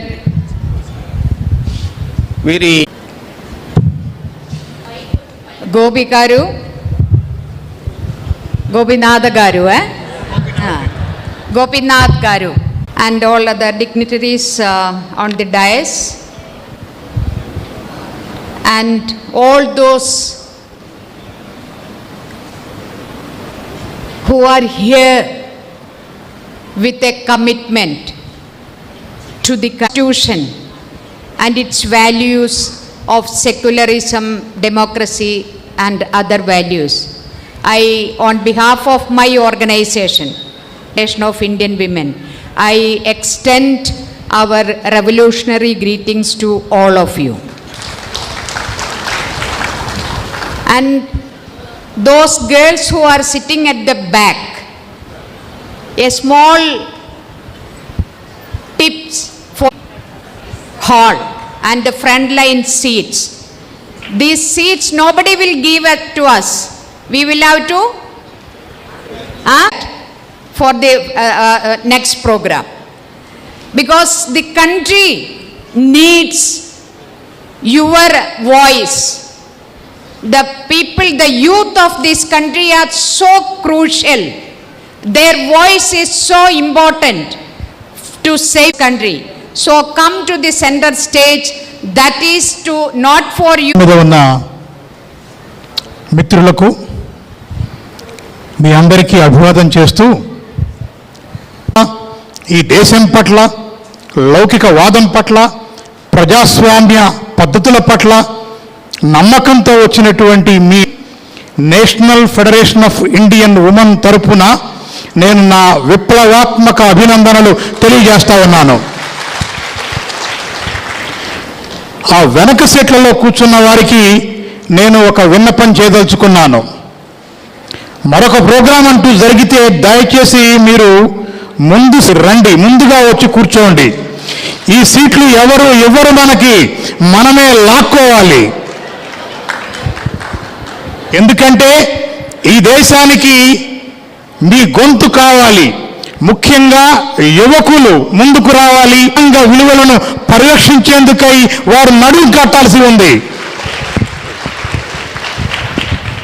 എൻ്റെ പ്രിയപ്പെട്ട സഹോദരി സഹോദരന്മാരെ, തെലുങ്ക് తెలుసు లేదు, but in Kerala I speak Malayalam. You are from this state, you speak Telugu. Mariam is from Maharashtra, she speaks Marathi. So that is our country. That is the diversity of this country. And today the biggest danger is on the diversity of this country. That is where we are all here to think together. So, क्या है? To find out how to move forward. మిత్రులారా, నాకు మలయాళం తెలుసు, మీ తెలుగు రాదు కోలేదు. ఎందుకంటే మలయాళం నా మాతృభాష, దాని పట్ల నేను గర్విస్తాను. అట్లాగే ఈ దేశంలో ఉన్న అతి గొప్పతనం ఏమిటంటే ఈ భిన్నత్వమే. ఈ భిన్నత్వాన్ని రక్షించుకోవాల్సి ఉంది. దీనికోసం మనందరం కలిసి కూర్చొని ఆలోచించి ముందుకు వెళ్లాల్సిన అవసరం ఉన్నది. So I was telling to Dr. Gopinath that you invited us. Thank you very much for that. But you will speak only for 45 minutes, that too along with the translation. And you are asking us to speak 2 subjects. And each subject we can talk for months together. Whether it is UCC, whether it is Manipur. Gopinath గారు, మీరు మమ్మల్ని పిలిచారు, సంతోషం, బాగానే ఉంది. కానీ మమ్మల్ని చాలా ఇరకాటంలో పెట్టారు. ఎందుకంటే 45 నిమిషాల సమయం ఇచ్చి 2 టాపిక్లు నెల రోజుల పాటు confined in that time which is allotted to me.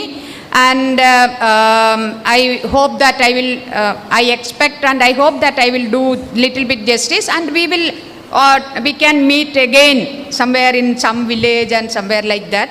So we will have to continue. I salute the Citizens Collective for Alternative to organize such dialogues, organize such meetings, and I am sure that you will continue with this.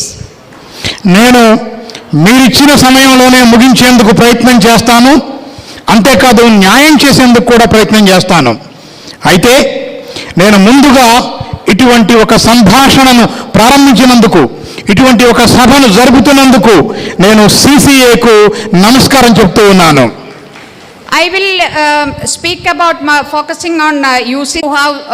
You have heard from Mariam that the horrific situation with which the people of Manipur, particularly the Kuki section of the Manipur is.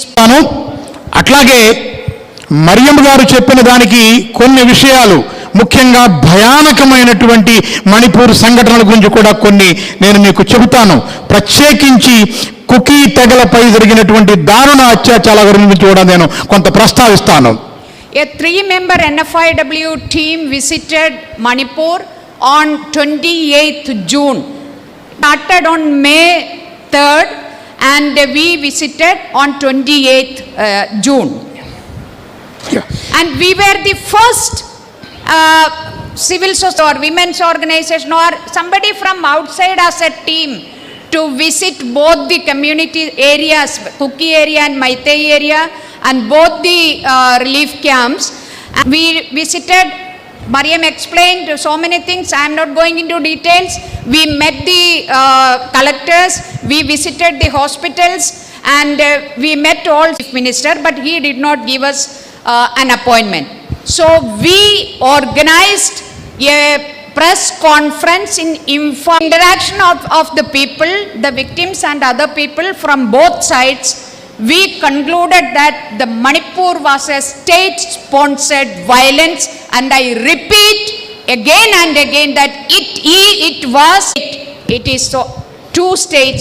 One is the central government as well as the state, Manipur state government. Yeah. These two governments sponsored and sponsoring the violence in Manipur.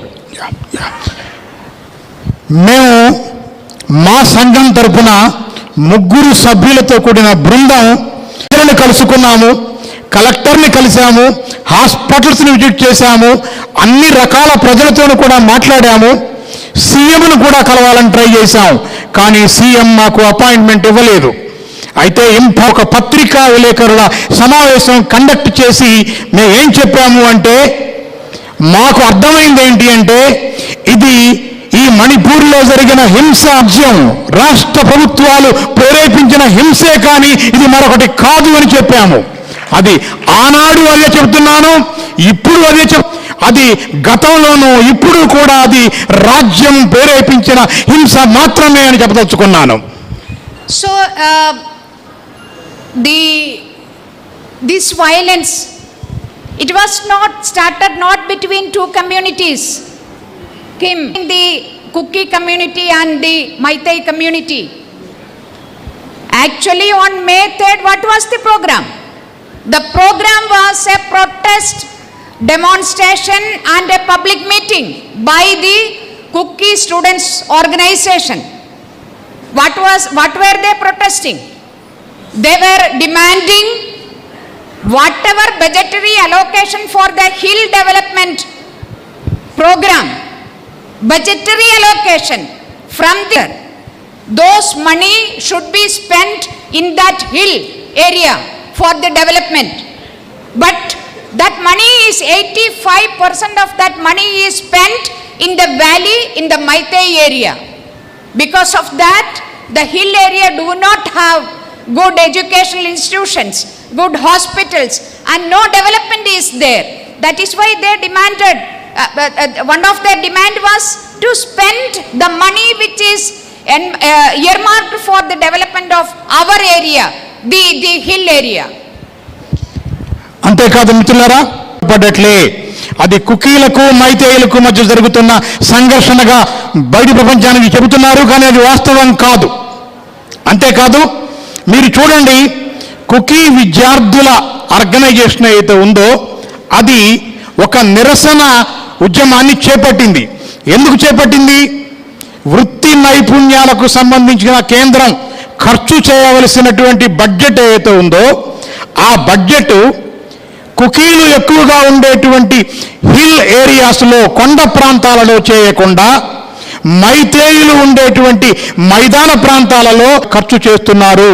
ఇది అన్యాయం, ఇది ఇలా చేయొద్దు అని చెప్పేసి వాళ్ళు దీని మీద ఒక నిరసన ర్యాలీని మొదలుపెట్టారు. ఇది ఇక్కడ మొదలైంది.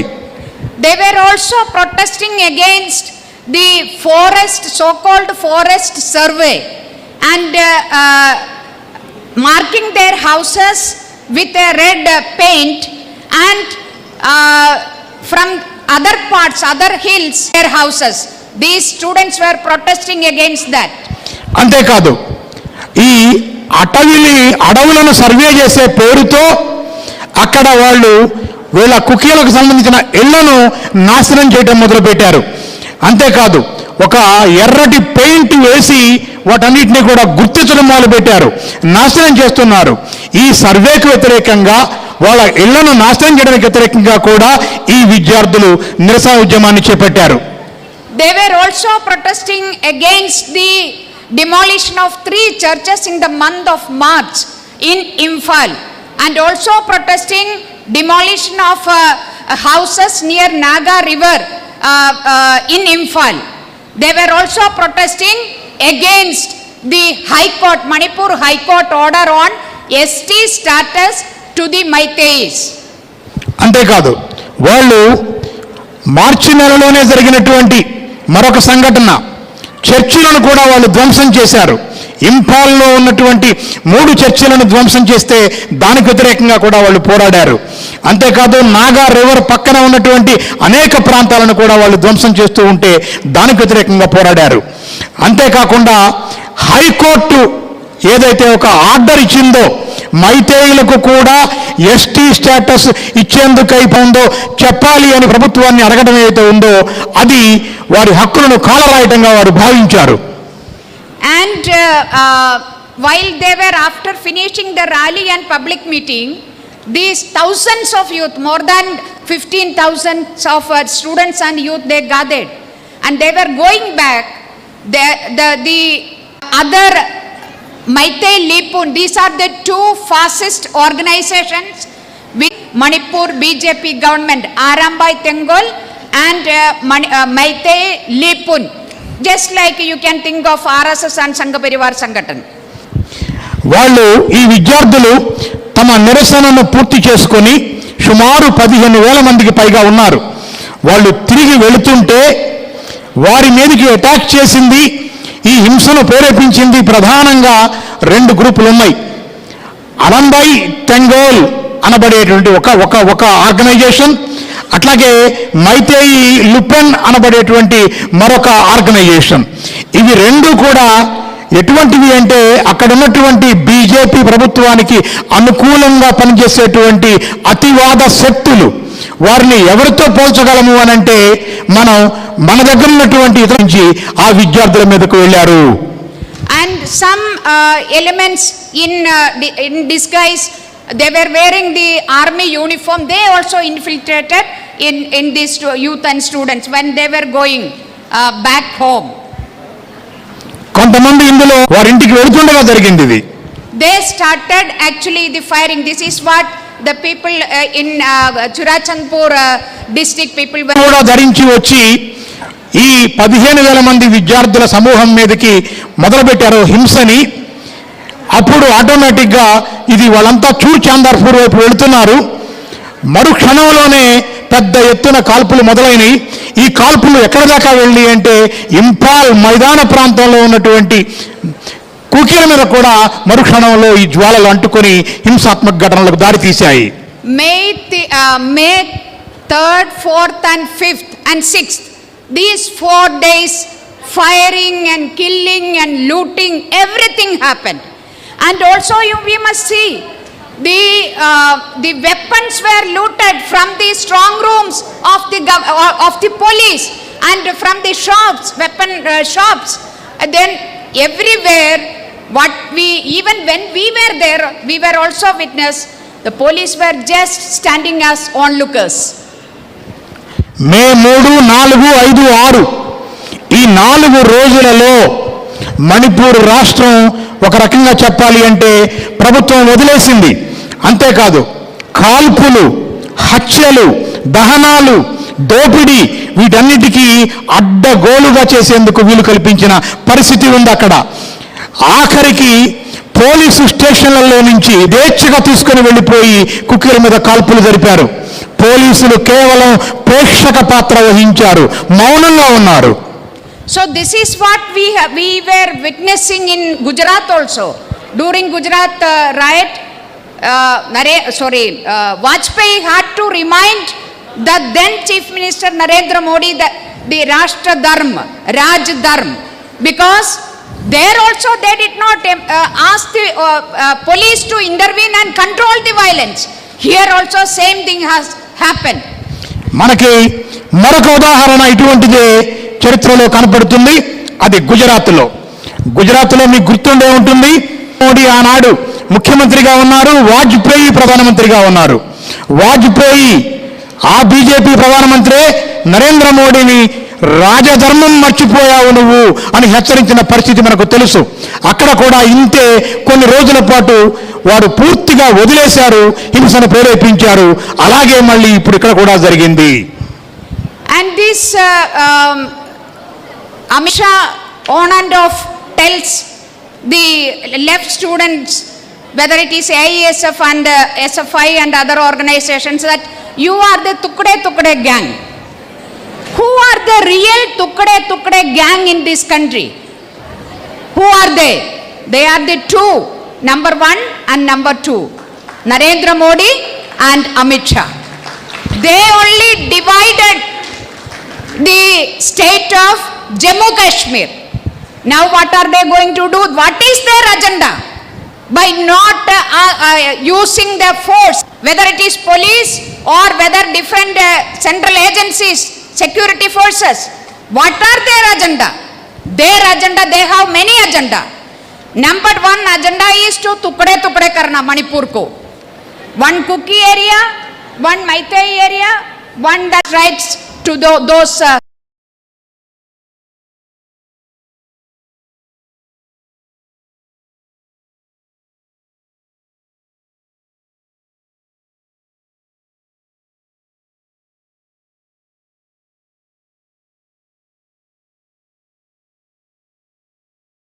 dear ones and near ones. Now this it is very difficult. So మీరే టుక్ డే గ్యాంగ్. అంతేకాదు మీరు జమ్మూ కాశ్మీర్ని చీల్చివేశారు. అలా అంతటితో ఆగలేదు. ఇవాళ మణిపూర్ని మైతేయి, కుకి, నాగా ప్రాంతాలుగా చీల్చడానికి మీరు టుక్. అలా అంతటితో ఆగలేదు. ఇవాళ మణిపూర్ని మైతేయి, కుకి, నాగా ప్రాంతాలుగా చీల్చడానికి మీరు టుక్ డే ప్రాంతాలుగా మార్చడానికి తయారయ్యారు. నిజానికి 3 నెలల కాలంలో ప్రభుత్వం ఎంతో కొంత రాజీకి, ఎంతో కొంత సర్దుబాటుకు ప్రయత్నం చేసే అవకాశం ఉండింది. కానీ ఏమీ చేయాల. 3 నెలల పాటు శవాలు అట్లాగే పడి ఉన్నాయి. మార్గులలో అవి నానాటికి దుర్గంధం వ్యాపించే పరిస్థితుల్లో ఉన్నాయి. కనీసం చివరిసారిగా వాటికి సరి అయినటువంటి పద్ధతిలో అంత్యక్రియలు కూడా చేసుకోలే స్థితిలో. ఇది ఎవరు చేసిన పని ఇది? they have already started dividing the state of Manipur. I must tell you, Amit Shah visited, after so many days he visited Manipur. Then what he did, he told the chief minister that you take care of the valley, center will take care of the Kuki area, that is hill area, already divided. Because of this division, Meitei people are getting more angry with the Kuki people because their Assam rifles are being employed in Kuki area. Assam rifles have given instruction that whatever you may see in the valley or to the people of Meitei, you don't intervene. You protect only Kukis. Manipur రాష్ట్రాన్ని విభజించడం ఇప్పటికే మొదలైన మిత్రులారా. నేను హోంశాఖ మంత్రి, దేశ హోంశాఖ మంత్రి ఎన్ని రోజుల తర్వాత మణిపూర్ వెళ్ళారో మీకు తెలుసు. ఆయన వెళ్ళి ఏం చెప్పాడు? తన ముఖ్యమంత్రి బీరేన్ సింగ్కి, నువ్వు లోయ ప్రాంతం చూసుకో, మైదాన ప్రాంతం నువ్వు చూసుకో, నీకు కుకీలు ఉన్న ప్రాంతంతో నీకు సంబంధం లేదు. అంతేకాదు కుకీల ప్రాంతాన్ని ఏం చేశాడు? అస్సాం రైఫిల్స్ వాళ్ళకి అప్పచెప్పి కుకీల ప్రాంతాన్ని మీరు చూసుకోండి అని ఆల్రెడీ విడగొట్టాడు. ఈ విడగొట్టిన వ్యవహారంలో అస్సాం రైఫిల్స్ వాళ్ళు మైతేల జోలికి వెళ్ళడానికి వీల్లేదు, అట్లాగే వీళ్ళేమో కుకీల జోలికి వెళ్ళడానికి వీల్లేదు. ఇట్లా విడగొట్టేశాడు. దాంతో ఇటు మైతేయులు కోపంగానే ఉన్నారు, అటు కుకీలు అయితే ఇంకా పెద్ద ఎత్తున నరకం అనుభవిస్తున్నారు. See, also this suspension of operation and this withdrawal of ASPA, these are all things, these are all happening behind the curtain. That is what we must understand. I am not going into details of all these things. So it is a very clear cut violence created by the state government with the full support of the central government. నేను వివరాల్లోకి వెళ్ళడం లేదు, కానీ SOP అనే పేరుతో suspension of operations అంటే ఇరు వర్గాలు కొంతకాలం మౌనంగా ఉండటం, ఎటువంటి చర్యలకి పాల్పడకుండా ఉండటం, అది అట్లాగే ప్రత్యేక సాయుధ దళాల రక్షణ చట్టం కానీ ఇవన్నీ అక్కడ ఎందుకోసం ఉన్నాయి, ఏం చేశాయి అవన్నీ ఇప్పుడు మనకి తెలుసు. వాటి లోతుల్లోకి నేను వెళ్ళదలుచుకోలేదు. అవన్నీ కూడా సరిగ్గా ప్రయోగించబడలేదు. So at this point of time, let us all say in one voice that we, the people of India, will stand with the people of course India. Manipur is very much part of our country, and wherever the people are in trouble, we will stand with them. Now at present it is in Manipur, and we are with the people of Manipur. We will do whatever we can do to safeguard their constitutional rights. మనం ఇప్పుడు ఒక్క గొంతుతో నినదించాల్సిన సమయం వచ్చింది.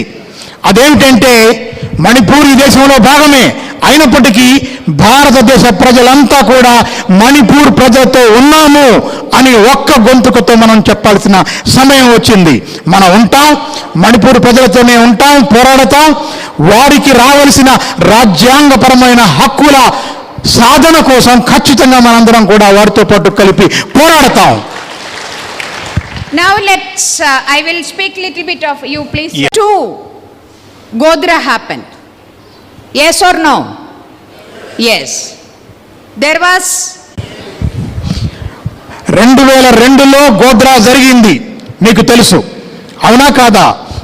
అంతేకాదు ఈ గోద్రా వెనుక ఖచ్చితంగా ఒక ప్లానింగ్ ఉంది, ఒక డిజైన్ ఉంది. అంటే అనుకునే చేశారు, దీన్ని ముందుగా అనుకునే చేశారు, పథకం జరిగింది. when we have crossed 76 years of our independence, we travel from 2002 to 2023. Now do we need any planning, any designing to have a Godhra like incidents? 70 అనుకుంటున్నాం మనం, కానీ ఇప్పుడు నేను అడుగుతున్నాను, 2002 నుంచి 2023 వచ్చే నాటికి మన దగ్గర ఉన్నటువంటి ప్లానింగ్ ఏంటి, మన దగ్గర ఉన్న పథకాలు ఏమిటి, మనం ఏం చేయదలుచుకున్నాం మనం దీన్ని? I don't think there is any need to plan and design an attack on the people of this country, particularly the minorities and the Dalits and the Adivasis. నేను అనుకుంటున్నాను దీనికేమి ప్రత్యేకంగా పథకాలు అక్కర్లేదు. ఈ దేశంలో ఉన్న మైనారిటీలను రక్షించుకోవడానికి కానివ్వండి, దళితులను political patronage of the BJP and Sangha Parivar organizations. ఇప్పుడు ఈ మైనారిటీల మీద, దళితుల మీద, ఆదివాసీల మీద ఒక రోజువారీగా దాడులు జరుగుతూనే ఉన్నాయి, హింస జరుగుతూనే ఉంది. అయినా వారందరికీ ఎటువంటి భయమూ లేదు. చట్టం అంటే చట్టం నుంచి చాలా స్కాట్ ఫ్రీగా వెళ్ళిపోతున్నారు. రాజకీయ నాయకుల అండదండలతో వారు స్వేచ్ఛగా తిరుగుతున్నారు. Otherwise, how do you explain a railway protection force, one fellow, he was on duty, passengers, and he also kills his superior. 4 persons were killed down by or shot down by a railway protection officer. He is so, for him, that is what he is being taught by this government, the central government and Sangha Parivar Sangatans, that this country belongs to only Hindu, particularly the Muslim and Hindu. అధికారినితో చంపాడో ఆ అధికారి రాజస్థాన్కు చెందినటువంటి గిరిజన తెగకు చెందినవాడు. ఈ కేంద్ర ప్రభుత్వ forces కానీ ఇవన్నీ కూడా మెజారిటీ హిందువుల కోసం మాత్రమే ఉన్నాయి అని మనకు అర్థమవుతుంది అనేది కూడా ఆయన మాట్లాడాడు. అంతేకాదు ఈ కంట్రీ మనకి ఏం అర్థమవుతుందంటే ఈ దేశంలో ఉన్న మైనారిటీలకి, ఈ దేశంలో ఉన్న గిరిజనులకు ఇది తమకు చెందనిదిగా అనిపించే పరిస్థితికి వీళ్ళు తీసుకువచ్చారు. One more thing, Comrade Mariam here mentioned about the remission, the Bilkis Banu's life experience, in all those things. But those gang rapists and murderers, on a day for the people of this country, it's a very holy day, our Independence Day. That day, these rapists and murderers are setting free from jail. And what is the explanation given? They are wretched Brahmins. They are not supposed to be behind bars in jail. They should be set free. అంతేకాదు దుండగుల యొక్క శిక్షాకాలం తగ్గింపు గురించి మాట్లాడారు. ఈ government అత్యాచారం చేసిన వాళ్ళని, gang rape చేసిన వాళ్ళని అది కూడా ఏ రోజున విడుదల చేశారు అంటే, పైగా ఏం మాట్లాడారు అని అంటే, వాళ్ళందరూ ఈ గ్యాంగ్ రేప్ చేసిన వాళ్ళు సంస్కారీ బ్రాహ్మణులు, వారికి సంస్కారం ఉంది, వారిని ఎలా జైల్లో ఉంచగలము? గౌరవనీయమైన బ్రాహ్మణులు, వారిని మనం ఎట్లా జైల్లో ఉంచుతాము అని వారికి స్వేచ్ఛ కల్పించారు. దీన్ని ఎవరు మాకు ఇప్పుడు ఎక్స్ప్లెయిన్ చేస్తారు, దీని గురించి ఎవరు మాకు వివరిస్తారు అని చెప్పేసి అంటున్నారు. Now we are discussing about about UCC, when all four pillars of our democracy, what are those pillars? It is legislature, executive, judiciary and the press. And all these by the termites of fascist forces. Yeah. Parliament is used and misused by the fascist forces in the name of making legislations. What are the legislations they are bringing? Sending or making the women in a very, very pathetic situation by passing the triple talaq law. Supreme Court has already said it is a crime. In spite of that, the government's women's movement, we are not supporting triple talaq at one go. We are saying that it is a problem for the women. It is an injustice to women. But more injustice is done to those women by this government, Modi government, simply by giving a petition by the women, Muslim women. What they expect? Police will intervene and solve my issue. That is what they want. But as soon as they receive a petition, a complaint, immediately sending the husband into behind bars. Will they accommodate the lady who has sent her son or their son to jail to remain in that family? She is unacceptable to her own family in her parental place. Where will she go? How will she feed the children if at all she has children? మనకి ఈ భారత రాజ్యాంగానికి 4 స్తంభాలు ఉన్నాయి అనుకుంటున్నాం మనం. అది మనకు తెలుసు. కార్యనిర్వాహక వ్యవస్థ, చట్టసభలు, న్యాయ వ్యవస్థ, అట్లాగే పత్రికా రంగం. ఈ 4 స్తంభాల మీద ఈ దేశ రాజ్యాంగం నిలబడి నడుస్తోంది అనుకుంటున్నాం. కానీ ఇవాళ హిందుత్వ శక్తులు అనబడే చెద పురుగులు ఈ 4 స్తంభాలని తొలిచే విషయం మనం అర్థం చేసుకోవాలి. అంతేకాదు, ఇవాళ వీళ్ళు కొన్ని చట్టాలు చేస్తూ ఉన్నారు. ఇవాళ ట్రిపుల్ తలాక్ అనే పేరు మీద చట్టం చేస్తూ ఉన్నారు. సుప్రీంకోర్టు ఇప్పటికే తీర్పు చెప్పింది ట్రిపుల్ తలాక్ మీద. దాని మీద మళ్ళీ చట్టం చేసి ట్రిపుల్ తలాక్కి పాల్పడిన వాడిని నేరస్తుడిగా మారుస్తున్నారు. ట్రిపుల్ తలాక్ వద్దు, అది అలాగే ఉండాలి అని మేము మాట్లాడటం లేదు. కానీ అర్థం చేసుకోవాల్సింది ఏమిటి అంటే, ఎప్పుడైతే దాన్ని నేరమయం చేశామో, ఇవాళ ఒక స్త్రీ పోలీస్ స్టేషన్కి వెళ్ళి ట్రిపుల్ తలాక్ ఇచ్చాడు అని కేసు పెడితే జరిగేదేమిటి అంటే, ముందుగా ఆ భర్తను అరెస్టు చేసి జైల్లో వేస్తారు. కానీ ఆ అమ్మాయికి జరిగేదేంటి? ఆ అమ్మాయి తన అత్తగారింట్లో ఉండగలదా? ఆ అమ్మాయికి రక్షణ ఏంటి? ఆ అమ్మాయి తన జీవితాన్ని ఎలా కొనసాగించాలి? వీళ్ళు ఏ రకమైనటువంటి కన్సెషన్స్ ఆమెకు ఇప్పించగలుగుతున్నారు? ఇవేమీ ఆలోచించకుండా దాన్ని కేవలం నేరమయం చేయటం సరి అయింది కాదు అని మేము మాట్లాడుతూ ఉన్నాం. The scholarships to the Muslim community students, the minority students, that is stopped. Muslim महिला के लिए रो रही है कौन? The real Narendra Modi. But stopping the scholarships and indirectly telling those girls, don't get educated, this country is for us, for the Hindutvadis, what is your business here by learning or getting educated? మనం triple తలాక్ విషయంలో ముస్లిం మహిళలకు నరేంద్ర మోడీ ఏదో పెద్ద ఆపద్బాంధవుడిగా, రక్షకుడిగా చూపించే ప్రయత్నం చేస్తున్నారు.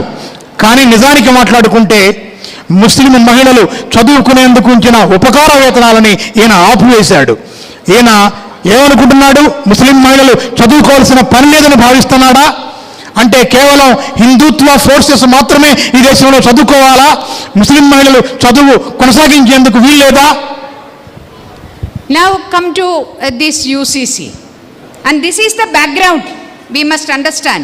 Hijab we have seen.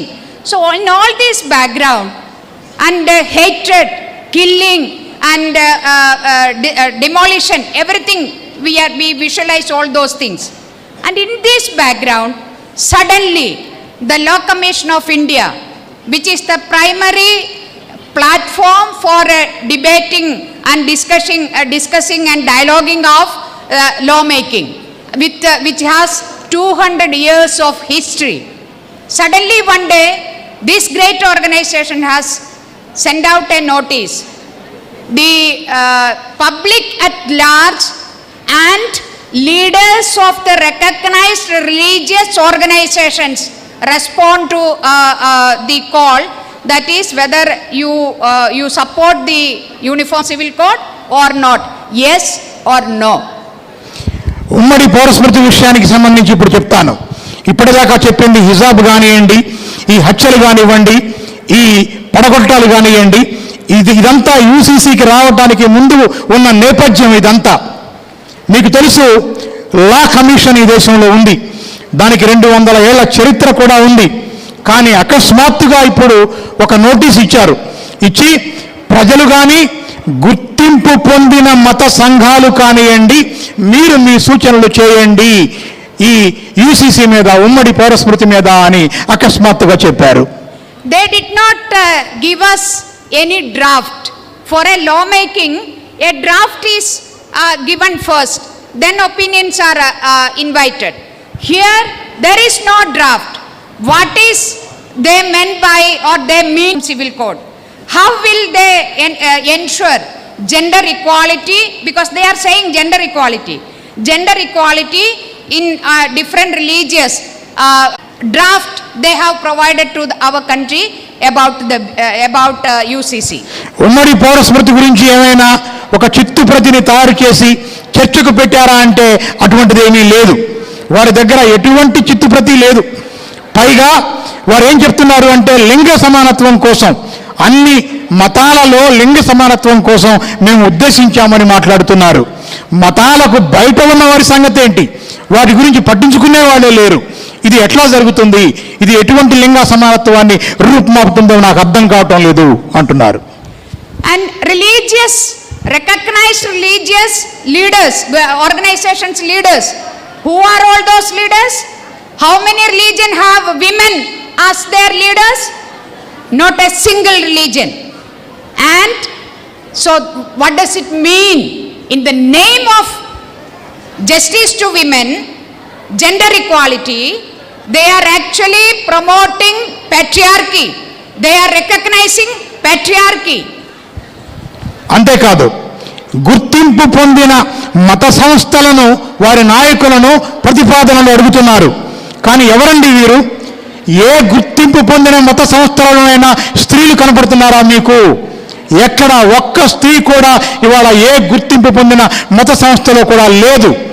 న్యాయం పేరుతో, లింగ సమానత్వం పేరుతో వీరు చెప్తున్నది ఏమిటి అంటే పితృస్వామ్య భావజాలాన్ని మరింత బలంగా మా మీద రుద్దటమే.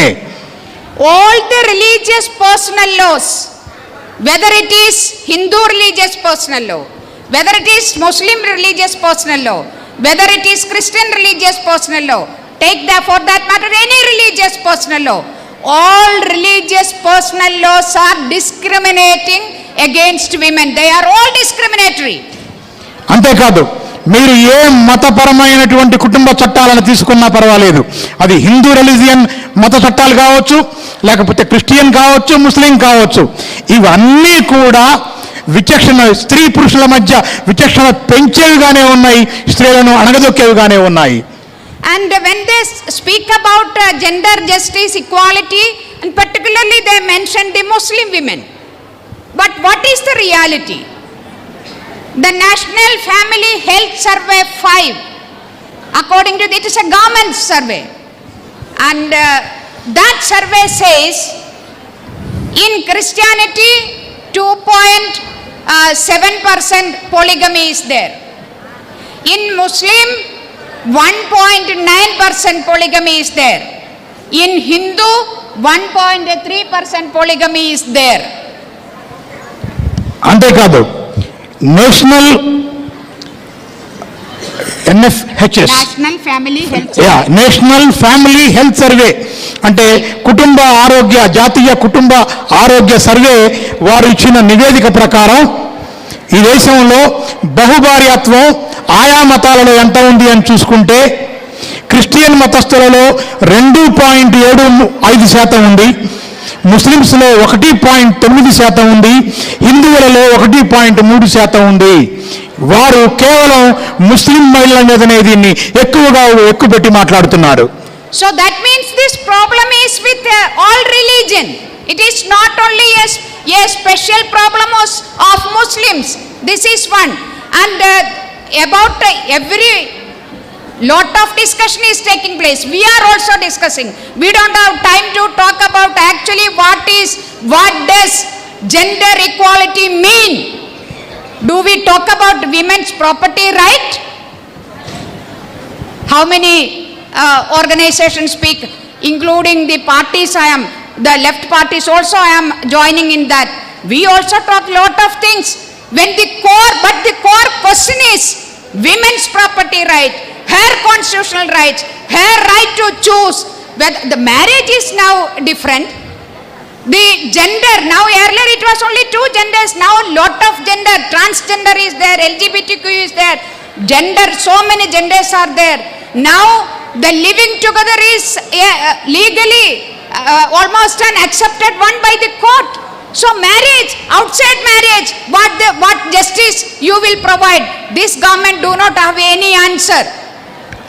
అన్ని మతాలలో బహుభార్యత్వం ఉన్నప్పుడు కేవలం ముస్లిం రిలీజియన్ని మాత్రమే మనం ఎలా టార్గెట్ చేయగలము అని అడుగుతూ, ఈ ఒకటేనా స్త్రీల హక్కులకు సంబంధించి, స్త్రీల ఆస్తి హక్కులకు సంబంధించి ఇప్పటికీ కూడా మతాలు కావచ్చు, లేకపోతే రాజకీయ పార్టీలు కావచ్చు, ఈ విషయంలో నేను రెడ్ పార్టీస్, ఎర్ర పార్టీలను కూడా నేను కలుపుతూనే ఉన్నాను.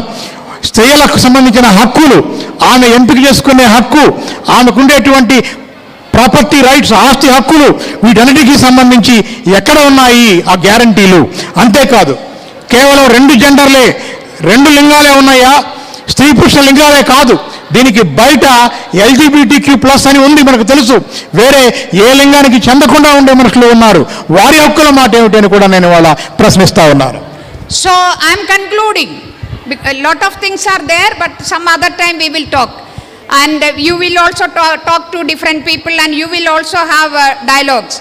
So what is the real aim, agenda of the government behind without a draft talking about UCC? It is nothing but creating a panicky situation among the minorities and creating a situation where somehow to get 10 votes and 2 seats and continue in power. That is the agenda of this fascist government, Modi government.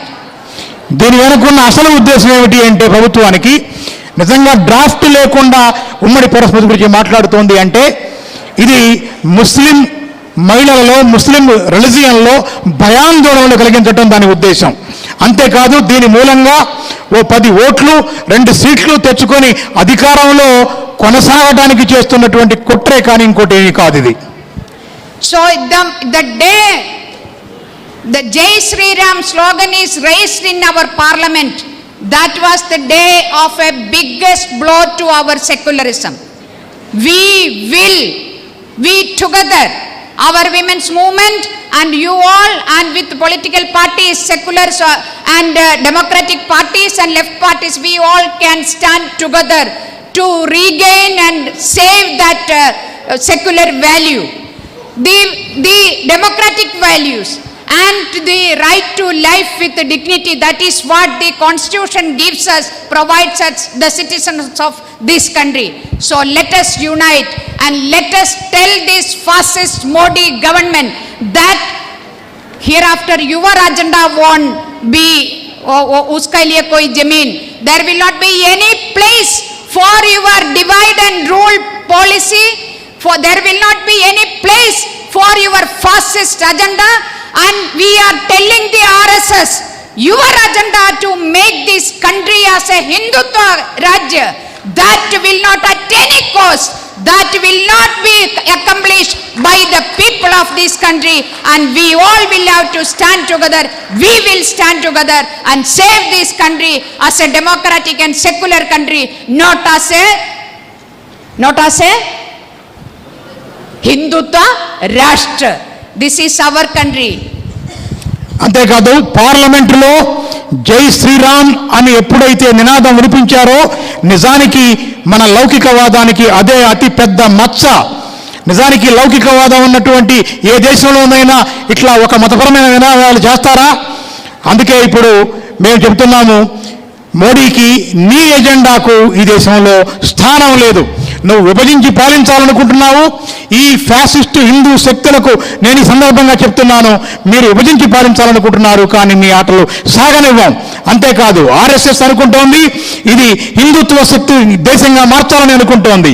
కానీ మనం నిలబడదాం, పోరాడదాం, కాపాడుకుందాం ఈ దేశాన్ని లౌకిక దేశంగా, ప్రజాస్వామ్య దేశంగా దీన్ని నిలబెట్టుకుందాం, కాపాడుకుందాం అని పిలుపునిస్తున్నాను.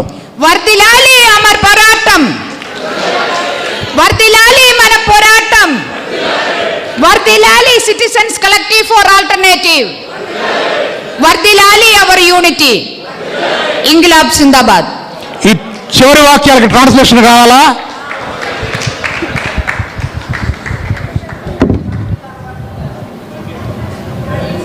Thank you madam.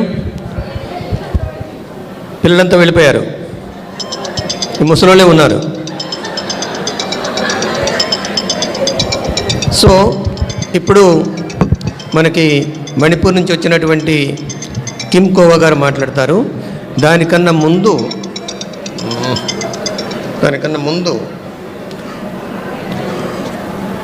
ఈ చెడ్డీ గ్యాంగ్ ఏదైతే ఉందో, చెడ్డీ గ్యాంగ్ అంటే తెలుసు కదా, వీడియోలో కూడా చూశారు కదా, ఈ చెడ్డీ గ్యాంగ్ టుక్డే గ్యాంగే, ఇందులో డౌట్ ఏం లేదు. ఇప్పుడు I request miss Kim Kova to speak about Manipur issue.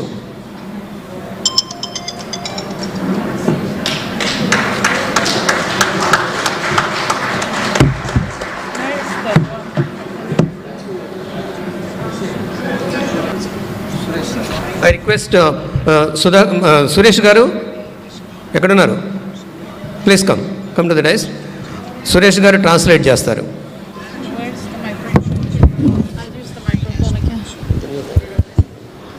Hello. Oh yeah. You come and stand here. You stand here. This one. No, I don't want to take this one. Good evening, beautiful people. I'm very happy to see you, everyone here, and especially the organizer, Mr. Dr. Gopinath, and Madam Annie and Mariam. I meet a wonderful people and powerful people. I have no idea that I will be here standing in front of you. And today is my first time. I'm not a public speaker. I'm not a politician. I am just a human being, a woman, a mother, a sister, coming in front of you today to share my grief, my joy, my pain, everything in front of you. And let me introduce myself. My name is Karfina Kimkova Kongsai, and you might be wondering where are about the cookie joes and all. Today I'm standing in front of you as a woman, as a sister, as a mother of the cookie joe woman. This is my traditional, and thank you for coming everyone to listen my voice. Thank you so much. At the same time, a little bit upset and confused. All the young girls, like everyone left now, the students, but it's too late now. I'll take only 5 minutes. Can I? Yeah, wait. And then I write a book, or recently during the COVID, I released my book. The book was My Letter to My Daughters. So as a mom, as a daughter, I want to share some few words, but they already left, and I'm very happy. At least bear me 5 minutes. Thank you. Yeah, continue. Good evening to all. నేను Kim khoa నా పేరు. ఇక్కడికి వచ్చిన మీ అందరికీ నమస్తే. ఇక్కడ నన్ను గోపీనాథ్ గారు ఇన్వైట్ చేశారు. నాకు చాలా సంతోషంగా ఉంది ఇక్కడికి రావడము. ఇక్కడ చాలామంది స్పీకర్స్ ఉన్నారు, బాగా మాట్లాడారు. అయితే నేను మాత్రం అంత పెద్ద వక్తను కాదు. నేను ఒక పబ్లిక్ స్పీకర్ని కూడా కాదు, నేను పొలిటీషియన్ని కాదు, నేను కేవలం సాధారణ మహిళను. అయితే నేను ఒక పుస్తకం రాశాను, my letters to my daughter అనేటువంటి ఒక పుస్తకం కూడా రాశాను. మా ఊర్లో అంటే మా మణిపూర్లో చాలామంది చనిపోయారు. వాళ్ళ తరపున, వాళ్ళ బాధ తరపున, వాళ్ళల్లో ఉన్న ఆవేదనను, వాళ్ళల్లో పడుతున్నటువంటి బాధలను అన్నిటిని కూడా ఇక్కడ మీ ముందుకు తీసుకురావాలని చెప్పి నేను ఆశిస్తున్నాను. అయితే నేను ఎక్కువసేపు మాట్లాడను, కేవలం ఒక 5 నిమిషాలు మాత్రమే మీతో మాట్లాడగలను. I think we have the purpose, everyone, each of have a unique purpose. And then because I'm standing here in front of you, because I have the reason and purpose being alive here, representing my people, Kukijo people, and you heard a lot about them.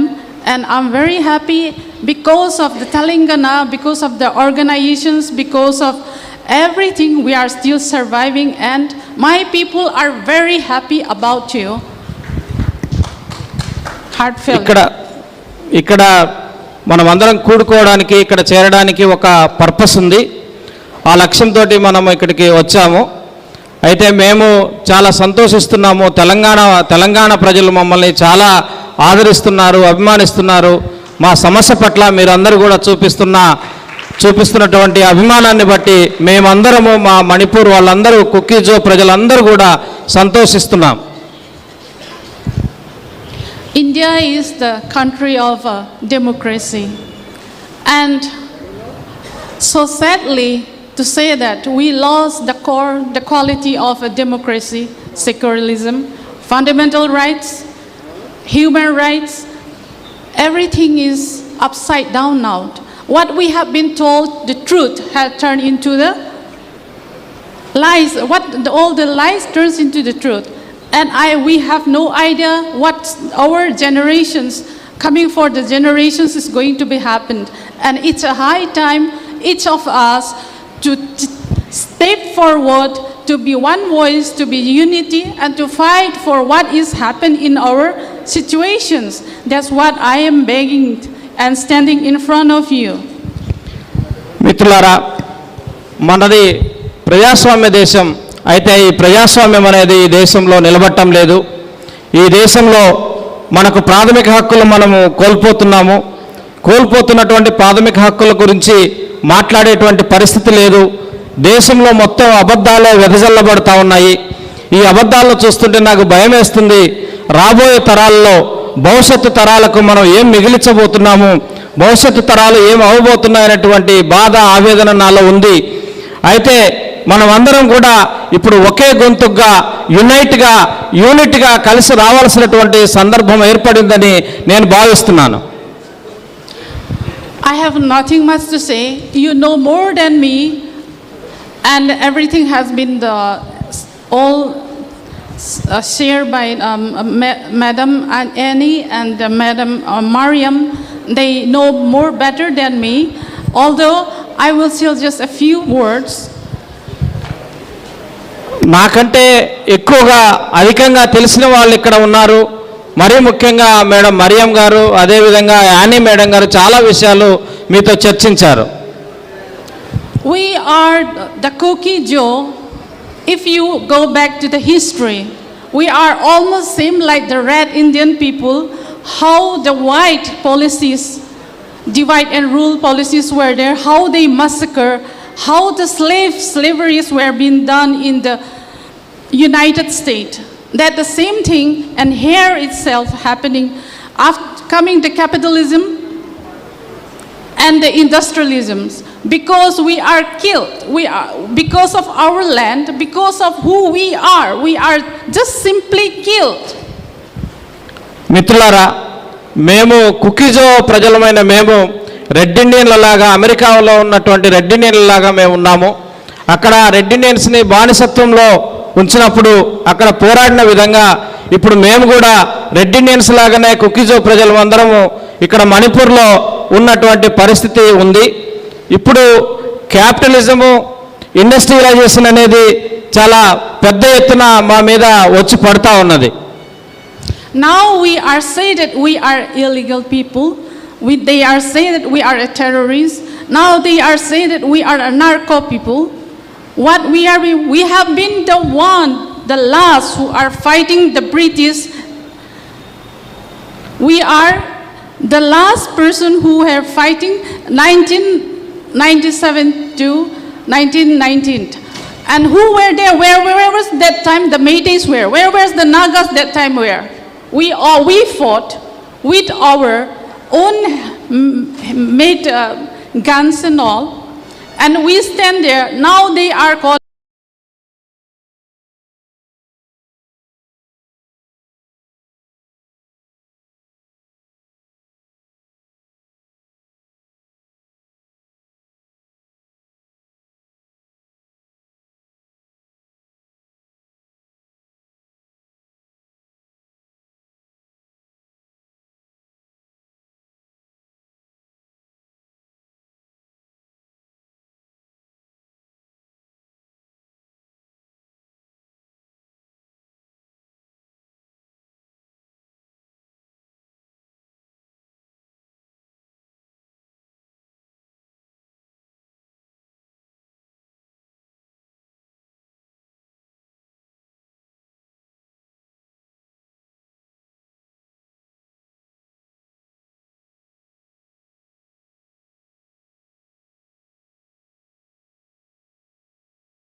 Kalidasa మహాకవేంద్రుని కమనవాహినిలో కరంగిన Kalidasa మహాకవేంద్రుని కమనవాహినిలో కరంగిన Kalidasa మహాకవేంద్రుని కమనవాహినిలో కరంగిన ఏవి తల్లి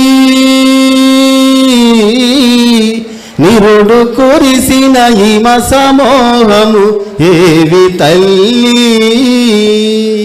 షాజహాన్ అంతఃపురమున సర్వున సప్తదీసింజానమెక్కడ షాజహాన్ అంతఃపురమున సప్తదీసింజానమెక్కడ ఝాన్సీ లక్ష్మీదేవి ఎక్కిన సైంధవం నేరేవి తల్లి ఏవి తల్లి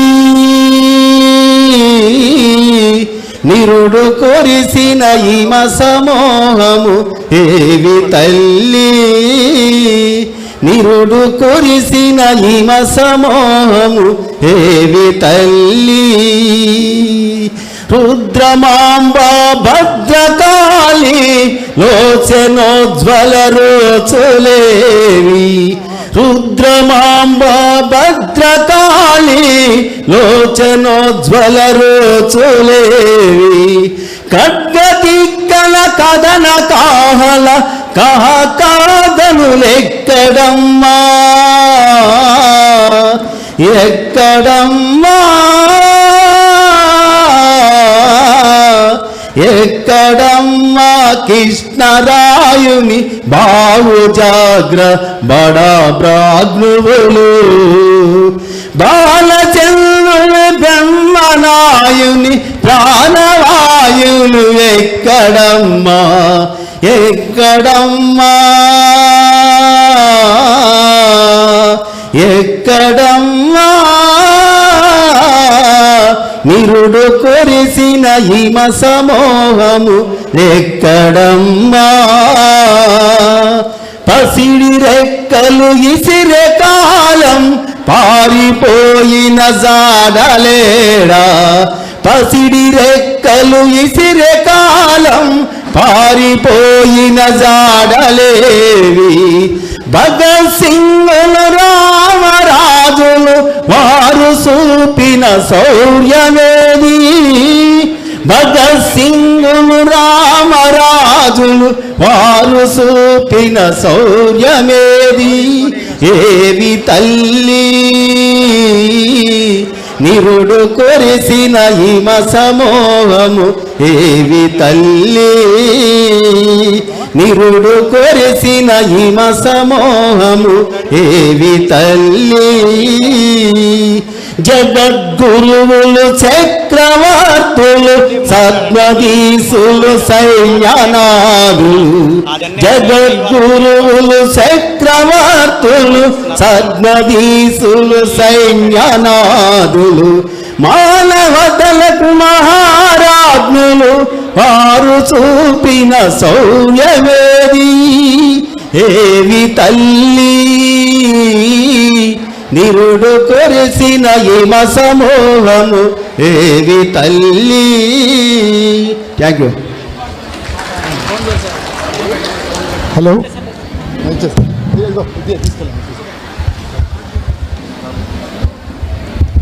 friends, CCA ప్రత్యామ్నాయ పౌర సమూహం citizens collective for alternative గత కొన్ని మాసాలుగా ఖమ్మం పట్టణంలో ఎన్నో కార్యక్రమాలను నిర్వహిస్తూ వస్తూ ఉంది.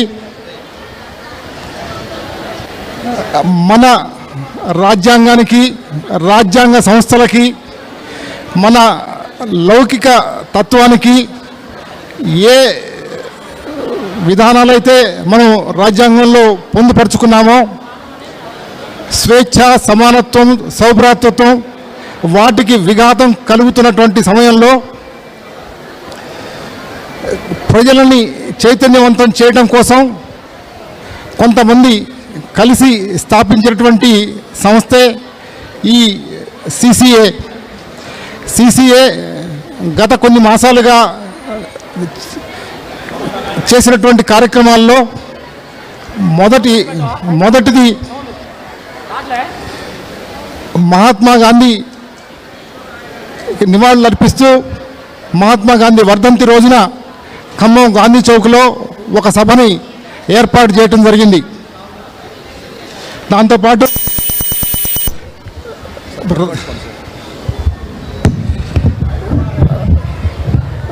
సామాజిక విశ్లేషకులు వేణుగోపాల్ గారు రాజ్యాంగ సంస్థలపై దాడి, రాజ్యాంగ సంస్థల్ని ఏ రకంగా ఇప్పుడున్నటువంటి ప్రభుత్వాలు దుర్వినియోగం చేస్తూ ఉన్నారు, ఏ రకంగా న్యాయ వ్యవస్థని, సిబిఐని, ఎన్ఫోర్స్మెంట్ డైరెక్టరేట్ని తమ జేబు సంస్థలుగా వాడుకుంటూ తమ ప్రయోజనాల కోసం, ప్రతిపక్షాలని భయపెట్టడం కోసం, ప్రతిపక్షాల మీద ప్రయోగిస్తూ ఏ రకంగా చేస్తూ ఉంది అనే దాని మీద వేణుగోపాల్ గారితో సెమినార్ని కండక్ట్ చేయడం జరిగింది.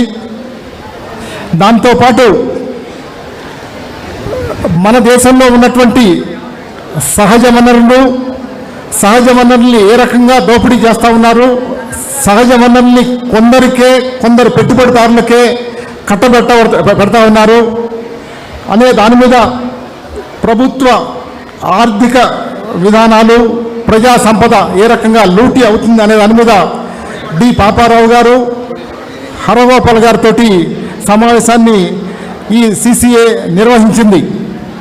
సిసిఏ సమావేశాలు నిర్వహించడమే కాకుండా ఢిల్లీలో రెజ్లర్స్ తమ పైన జరిగినటువంటి దాడి, అంటే బీజేపీ ఎంపీ బ్రిజ్ భూషణ్ ఆయన సార్ కొంచెం మధ్యలో పెడదాం సార్, చెప్పండి. మధ్యలో పెడదాం.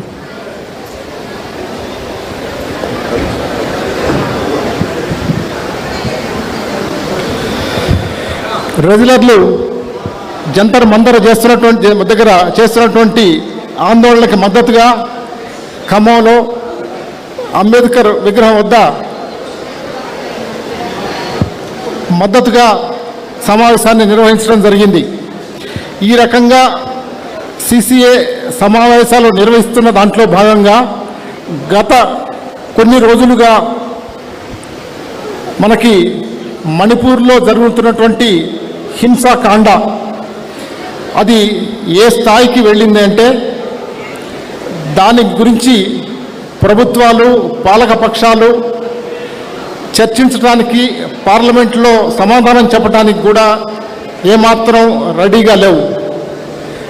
అది ఏ స్థాయిలో ఉందంటే ప్రధానమంత్రి దాని మీద మాట్లాడటం కోసం తమకి సొంతగా బలం లేదని తెలిసినప్పటికీ ప్రతిపక్షాలన్నీ కూడా అవిశ్వాస తీర్మానాన్ని ప్రవేశపెట్టాల్సినటువంటి పరిస్థితి వచ్చింది. తమకి బలం లేదు, అవిశ్వాసం వీగిపోతుందని తెలిసినప్పటికీ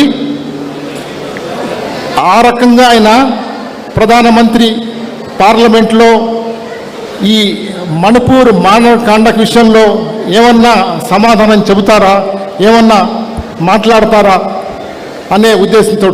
కానీ అలాంటి పరిస్థితుల్లో కూడా ప్రధానమంత్రి గంటన్నర పైగా పార్లమెంట్లో మాట్లాడినా దాంట్లో 5 నిమిషాలు కూడా మణిపూర్ విషయం మీద మాట్లాడలేదు. ఈ రకంగా జరుగుతున్నటువంటి పరిస్థితిలో ఖమ్మంలో మణిపూర్ మారణకాండ మీద మరియు ఉమ్మడి పౌర స్మృతి యూసీసీ యూనిఫామ్ సివిల్ కోడ్ కూడా బీజేపీ తమ లక్ష్యాల్లో 3 లక్ష్యాల్లో ముఖ్యమైనటువంటి 2 లక్ష్యాలని ఆల్రెడీ సాధించింది. వాళ్ళు అధికారంలోకి వచ్చిన వెంటనే రామ మందిరాన్ని నిర్మించాలనుకున్నారు. దానికి ఎన్ని ఆటంకాలు వచ్చినా దాన్ని అంటే న్యాయ వ్యవస్థని కూడా తమకి అనుకూలంగా మార్చుకొని న్యాయ వ్యవస్థలో ఉన్నటువంటి వాళ్ళని కూడా లోపరుచుకొని రామ మందిరానికి నిర్మించడానికి వాళ్ళకి అవకాశం వచ్చింది. దాని తర్వాత ఆర్టికల్ 370ని రద్దు చేశారు. దేశం మొత్తం గగ్గోలు పెడుతున్నా, అందరూ వ్యతిరేకిస్తున్నా ఆర్టికల్ 370ని రద్దు చేశారు. వాళ్ళ 3వ ఎజెండా యూసీసీ అంటే వాళ్ళు చెప్పేది ఏంటంటే ఇది ఆల్రెడీ రాజ్యాంగంలో రాజ్యాంగ ధర్మకర్తలు ఎవరైతే రాజ్యాంగాన్ని రచించిన వాళ్ళు ఉన్నారో వాళ్ళంతా దీన్ని కూడా ప్రపోజ్ చేశారని. కానీ వాళ్ళు ఏ పరిస్థితుల్లో చేశారు, ఏ రకంగా దాన్ని చేశారనే విషయాన్ని చెప్పడం లేదు. వీటి మీద మనకి మాట్లాడటం కోసం ఇప్పుడు మనకి వక్తలు వచ్చి ఉన్నారు. మొదలు డాక్టర్ గోపీనాథ్ గారిని వేదిక మీదకి రావాల్సిందిగా కోరుతున్నాం. డాక్టర్ గోపీనాథ్ గారు ప్రముఖ వైద్యులు. ఈ సిసిఏ ఏర్పాటు కావటంలో ఆయన ప్రముఖ పాత్ర వహించారు.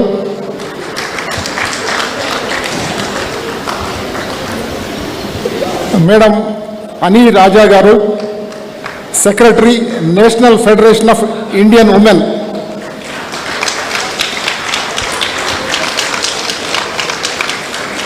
మహిళా హక్కుల కోసం, మహిళా సాధికారత కోసం ఎన్నో పోరాటాల్లో పాల్గొన్నటువంటి వ్యక్తి తను. మనమంతా కూడా మణిపూర్ మారణకాండ గురించి పత్రికల్లో చదివాం, టీవీల్లో చూసాం. కానీ వీళ్ళు ప్రత్యక్షంగా పాల్గొని అక్కడ బాధితులతో మాట్లాడి అక్కడ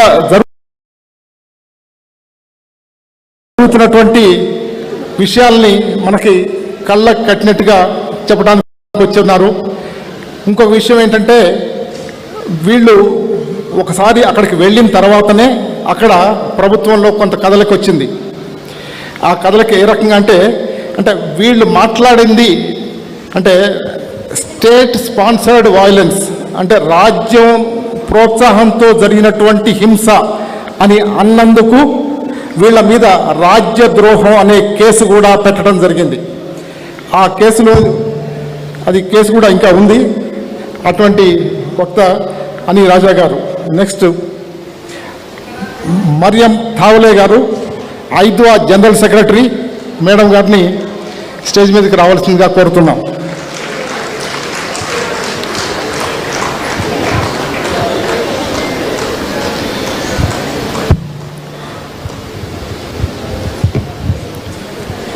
నెక్స్ట్ మేడం కిమ్ కోవా, సామాజికవేత్త, అధ్యాపకురాలు. తన్ని I request Kim Kova madam to come on to the stage.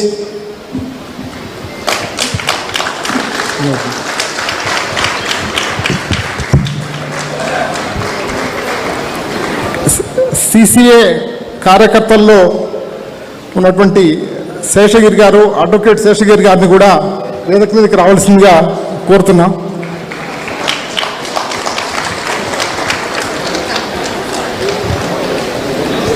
ఇప్పుడు ఈ సభా కార్యక్రమాన్ని డాక్టర్ ఎంఎఫ్ గోపీనాథ్ గారు నడిపిస్తారు. సార్ని తీసుకోవాల్సిందిగా కోరుతున్నాం. రెండు కావాలా? మరి సరిపోదు కదా, ఓకే చూద్దాం.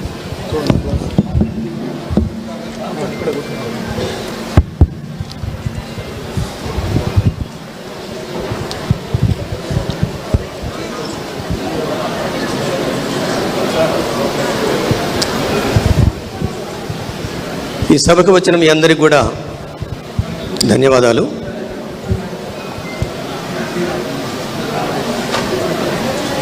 ఈ మీటింగ్కి ఇంతకుముందు డాక్టర్ భారవి గారు చెప్పినట్టు ప్రత్యామ్నాయ పౌర సమూహం నుండి పార్టీలకు అతీతంగా, మతాలకు అతీతంగా ఖమ్మం జిల్లాలో ఈ ప్రత్యామ్నాయ పౌర సమూహం ఏర్పడింది. దీన్నే సిసిఏ అంటాం, సిటిజన్స్ కన్వెన్షన్ ఆల్టర్నేటివ్ అని. ఈ సమావేశానికి మేము ఇంతకుముందు చేసినటువంటి కార్యక్రమాలు మీ అందరికీ తెలిసిన కొంతమంది చాలామంది వచ్చి ఉంటారు. ఈ సమావేశం ప్రత్యేకత ఏమిటంటే మణిపూర్ మంటలు మీరు ఏదైతే పేపర్లో చూశారో అదేవిధంగా కామన్ సివిల్ కోడ్, ఈ కామన్ సివిల్ కోడ్ కేవలం ఎన్నికల ముందే ఎందుకు వచ్చింది అనేటువంటి విషయాన్ని చెప్పటానికి చాలా పూర్తి కాలం ప్రజల కొరకు పనిచేస్తున్నటువంటి అని రాజా గారు, అదేవిధంగా మరియం దావలే గారు, మణిపూర్ నుంచి ఉన్నటువంటి కిమ్ కోవా గారిని మేము రిక్వెస్ట్ చేసి రమ్మని చెప్పాము. మా రిక్వెస్ట్ని వాళ్ళు గౌరవించి ఈరోజు మన ఖమ్మం జిల్లా వచ్చారు. మిత్రులారా,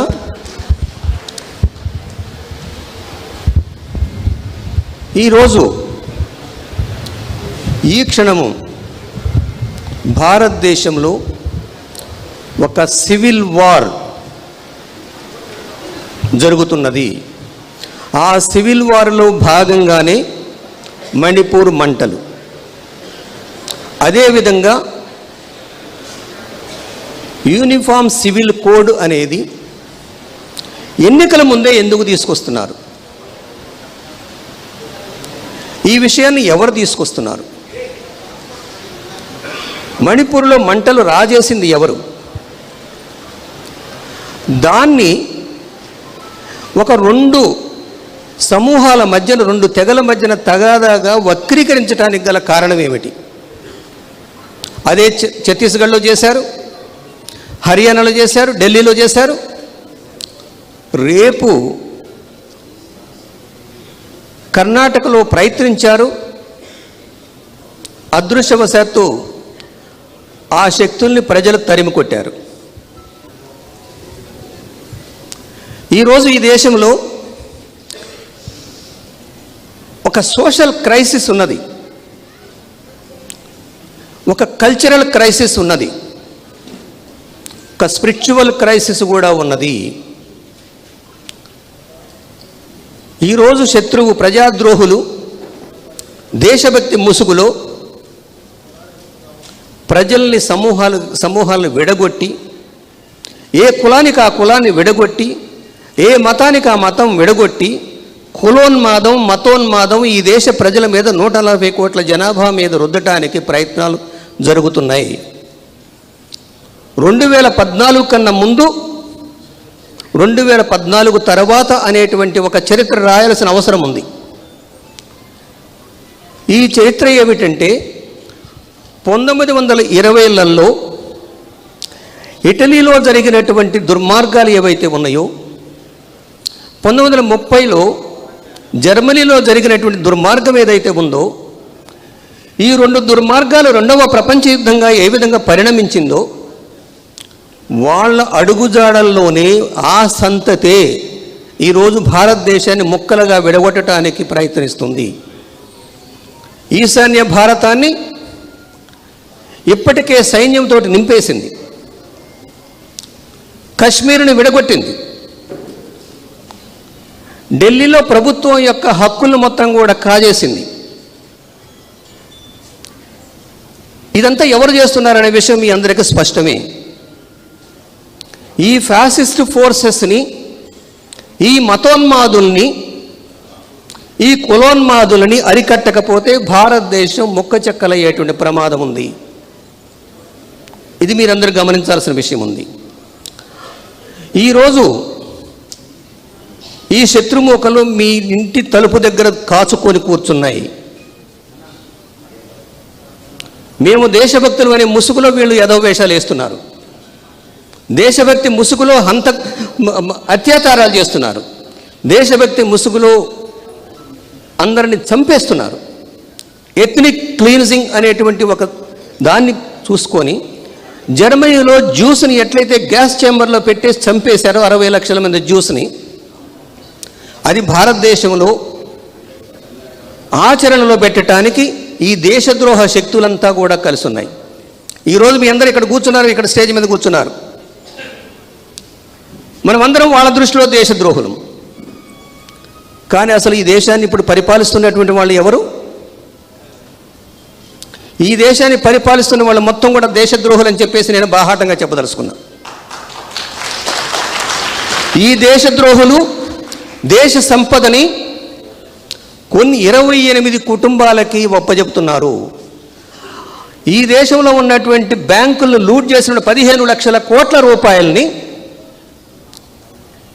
గుజరాత్లో ఉన్నటువంటి 27 కుటుంబాలకు ఒప్పజెప్పింది. 15 లక్షల కోట్ల రూపాయలు. నిన్నగాక మొన్న లండన్లో నీరవ్ మోడీ స్టేట్మెంట్ ఇచ్చాడు, కోర్టులో స్టేట్మెంట్ ఇచ్చాడు. నేను తీసుకున్న బ్యాంకు లోన్లో 32% నా దగ్గర ఉన్నది, మిగతా 68% ఇప్పుడు కేంద్రంలో పరిపాలిస్తున్నటువంటి 2 వ్యక్తుల చేతిలో ఉందని చెప్పేసి ఓపెన్గా డిక్లేర్ చేశాడు. మిత్రులారా, మేము సిసిఏని వాడు చాలా క్లియర్గా చెప్పాడు, మా శత్రువులు ముస్లిమ్స్ అన్నాడు. ఎందుకు? ముస్లిమ్స్ ఈ దేశ ప్రజలు కదా, ఈ భూమిలో పుట్టి, ఈ భూమిలో పెరిగి, ఈ నేల మీద పుట్టి పెరిగినటువంటి వాళ్ళు కదా. స్వతంత్ర పోరాటంలో టిప్పు సుల్తాన్ ఒక ఎగ్జాంపుల్. ఇలాంటి వాళ్ళ చరిత్ర మొత్తాన్ని తీసేశారు. చరిత్ర పాఠాల నుంచి డార్విన్ సిద్ధాంతాన్ని తీసేశారు. రేపు మీ పిల్లలు, మీ మనవాళ్ళు వచ్చేసి మనిషి ఎట్లా పుట్టాడు అంటే ఏమని చెప్తారు? బ్రహ్మ నోటి నుండి పుట్టారని చెప్తారా? మీ పిల్లలకి ఏమి సమాధానం చెప్తారు? వాడు పిల్లలకి ఆ విషయం ఎక్కించబోతున్నాడు. ఈ 411 సర్క్యులర్లో